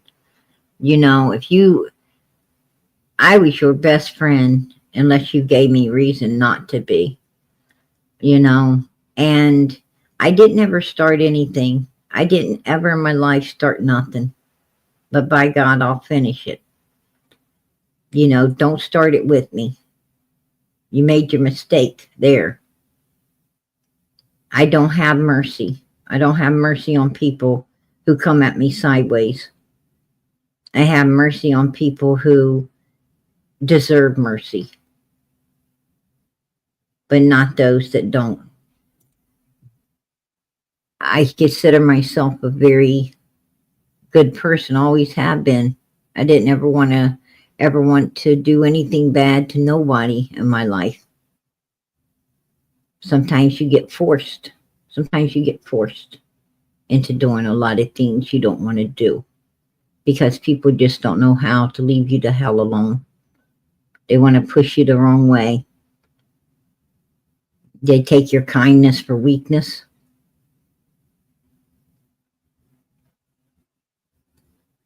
There's evil people out there, very evil people. I wasn't ever evil. I was always a good person. At least I always tried to be. I always was scared of God. I always, you know, I didn't find God. God found me. Found me in a hallway, very abused. Always was there with me. Always talked me into keep going. Always gave me a little time here and there to be free and to be able to pull through all the tragedy I went through. And I knew it.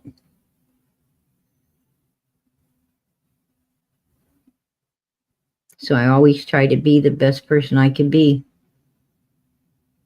Sometimes people don't let you.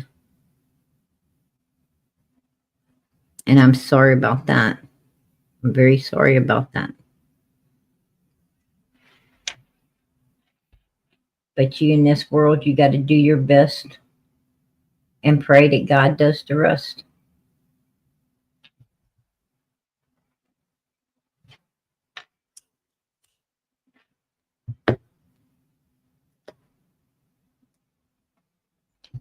But I did get into the party scene and I did get into, you know, a lot of trouble. I got into a lot of trouble as teenagers do, young adults do. You know, I got into a lot of trouble. But I was lucky. I was one of the lucky ones. You know, I didn't ever get in so deep. I had girlfriends that really got in deep. You know, I didn't get in that deep. And I was lucky to be able to pull out of it. You know, they didn't pull out. They got took out. And, you know, I don't think that's the way you want to go out. You know what I'm saying? I often wondered, you know, it bothers me. It bothers me when I see people, you know, people pass away doing things they're not supposed to do. Because I often worry if they're going to, you know, if they're going to be in heaven or not. I worry about stuff like that. Because, you know, I wish they would have found God. I wish they'd have been on the right path. I wish they'd still be here. And don't think that I didn't try to help them. Some people you can't help. Some people's just going to go the way they're going to go, you know? They're going to go the way they're going to go. And you just got to love them for who they are. You got to, you know, if you're going to like them, you're going to care about them, you got to accept who they are. That's just it. And I'm talking about, you know, girlfriends that were in the party scene and, you know, doing illegal substances and things they shouldn't have been doing. I'm talking about that. I'm not talking about, you know, people who make you not want to buy fruits and vegetables anymore. I'm not talking about them. I sure the hell wouldn't want to be them. You know, that's, wow. Matter of fact, I didn't even ever hear about nothing like that until I started YouTube. Until I came out here, I didn't even ever hear about none of that shit.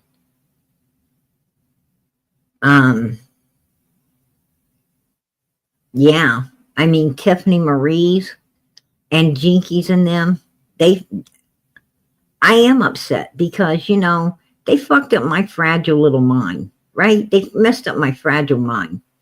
I used to be able to go in a grocery store, man, and you know, pick out the fruits and vegetables and do all my shopping and be happy. And now I walk into that grocery store and, like I said, I turn the other way. I'm like, I don't want none. And they caused that. They caused that tragedy. And it's not right. It's not right that we have to put up with such sinister people warping our minds in ways we don't want it warped. That's just sick. It's disgusting. And other people out there, they warp your freaking mind. Right? I don't need to be around that shit. I'm going to tell you, the Bible says that you better be like a child in order to, you know, come in the kingdom of heaven. You got to be like a child. How are you going to be like even a child ain't going to be like a child around them. And she's wanting to take in some teenager. I bet she would want to take him in. And, you know, and he'd probably be right back in the same position he was at 110. If you ask me.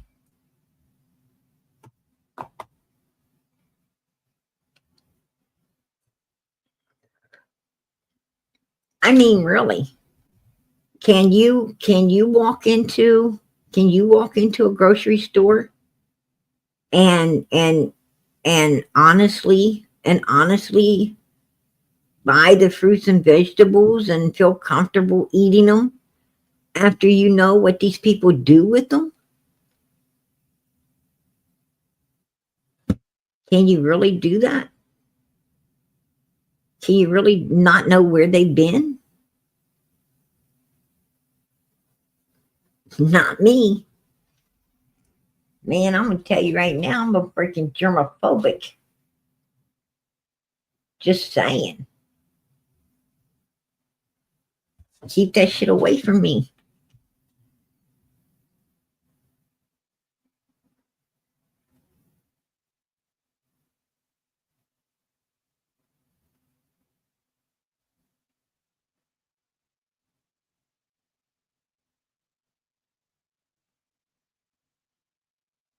That is the facts.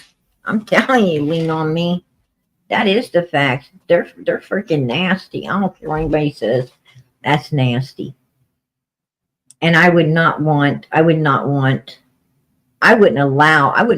people like her to adopt anything. That's the truth. Right?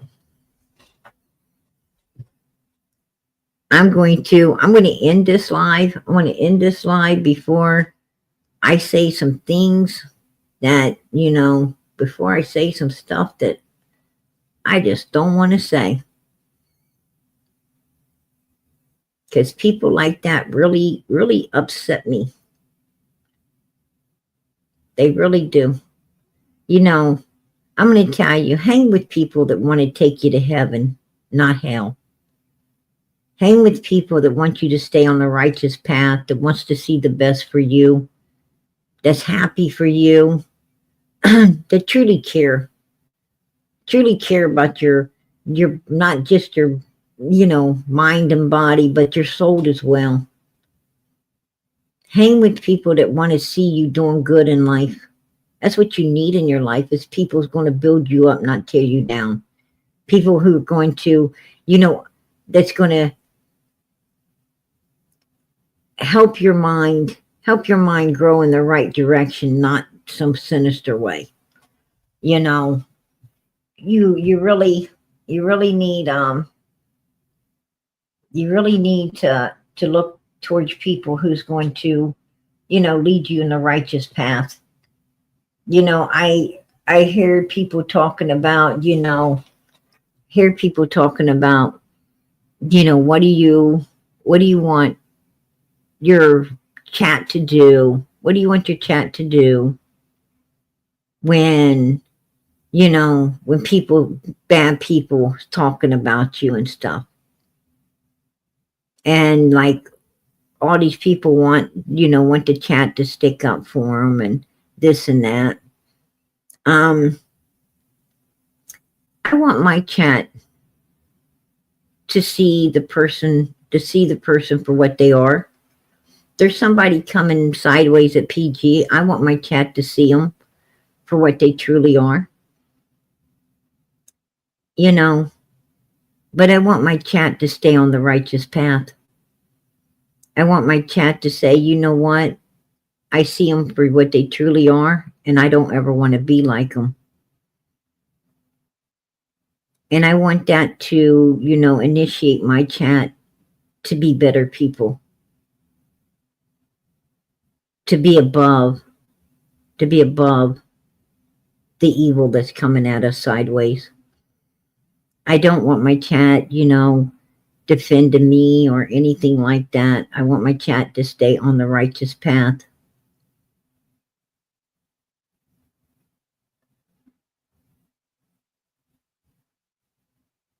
That's what I want. I want to see all of you in heaven. I want to see you succeed in this life, and I want to see you succeed in the next life as well, by wearing that white robe and living forever just like I want to do. I will not ever lead you astray. That isn't who I am. That's not what I'm about. And I don't tell nobody here to think like me or to believe like me or anything else. I want you to believe the way you want to believe. God gave you a brain of your own. I want you to use it. I want you to be leaders, not followers. I want you to see everything for yourself. And most of all, understand it and stay away from wickedness. That's right. Stay away from it. I love all people. I don't love somebody. I love everybody. I want everybody to make it to heaven. But I'm not going to affiliate myself with evil human beings. I hope at some point they get the memo. I hope at some point they get righteous in their life.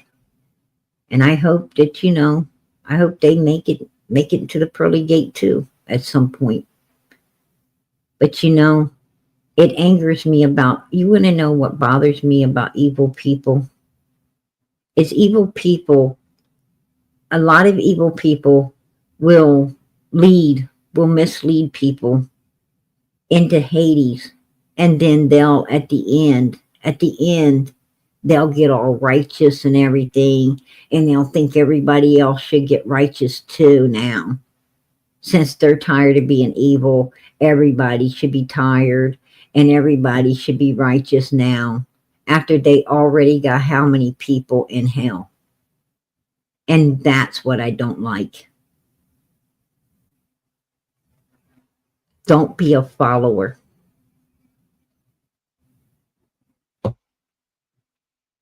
because that's what evil people do to you. They'll get you in hell, and then they'll turn and become righteous.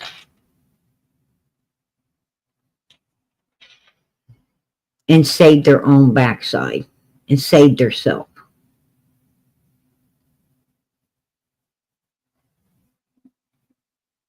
That's why it's not good to be a follower. That's why you got to use your own brain, and that's why you got to stay away from freaking evilness. Just saying. All right, you guys. I think I gave you enough schooling tonight, you know, on what to do and how to do it. And I'm going to tell you, I really do feel like y'all's mama. I hate to say it. Everybody call me Mama PG.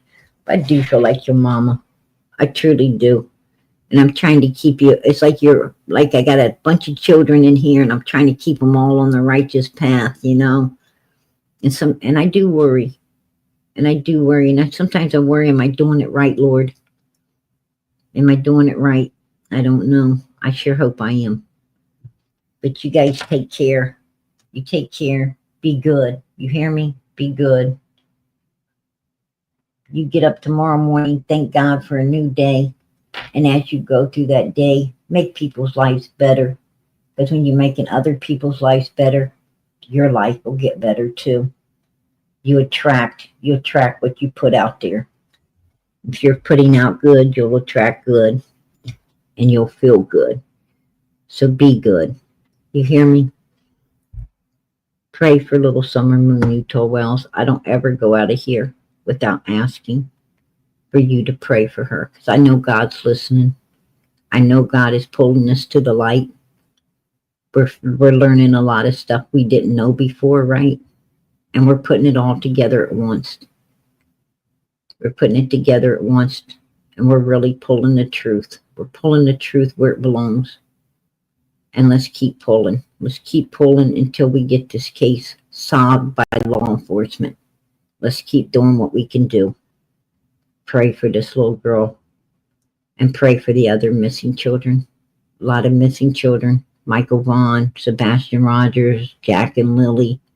And a lot more. A lot more we know. You know, a lot we don't know about. Just keep those prayers going up. And pray. Pray that, you know, the children out there being abused, pray that God let somebody intervene so they don't end up like the rest of these kids that we're trying to find. Pray for them as well. And pray for one another. Family that prays together, stays together. And know that I'm always praying for you. Good night, everybody. God bless. Much love.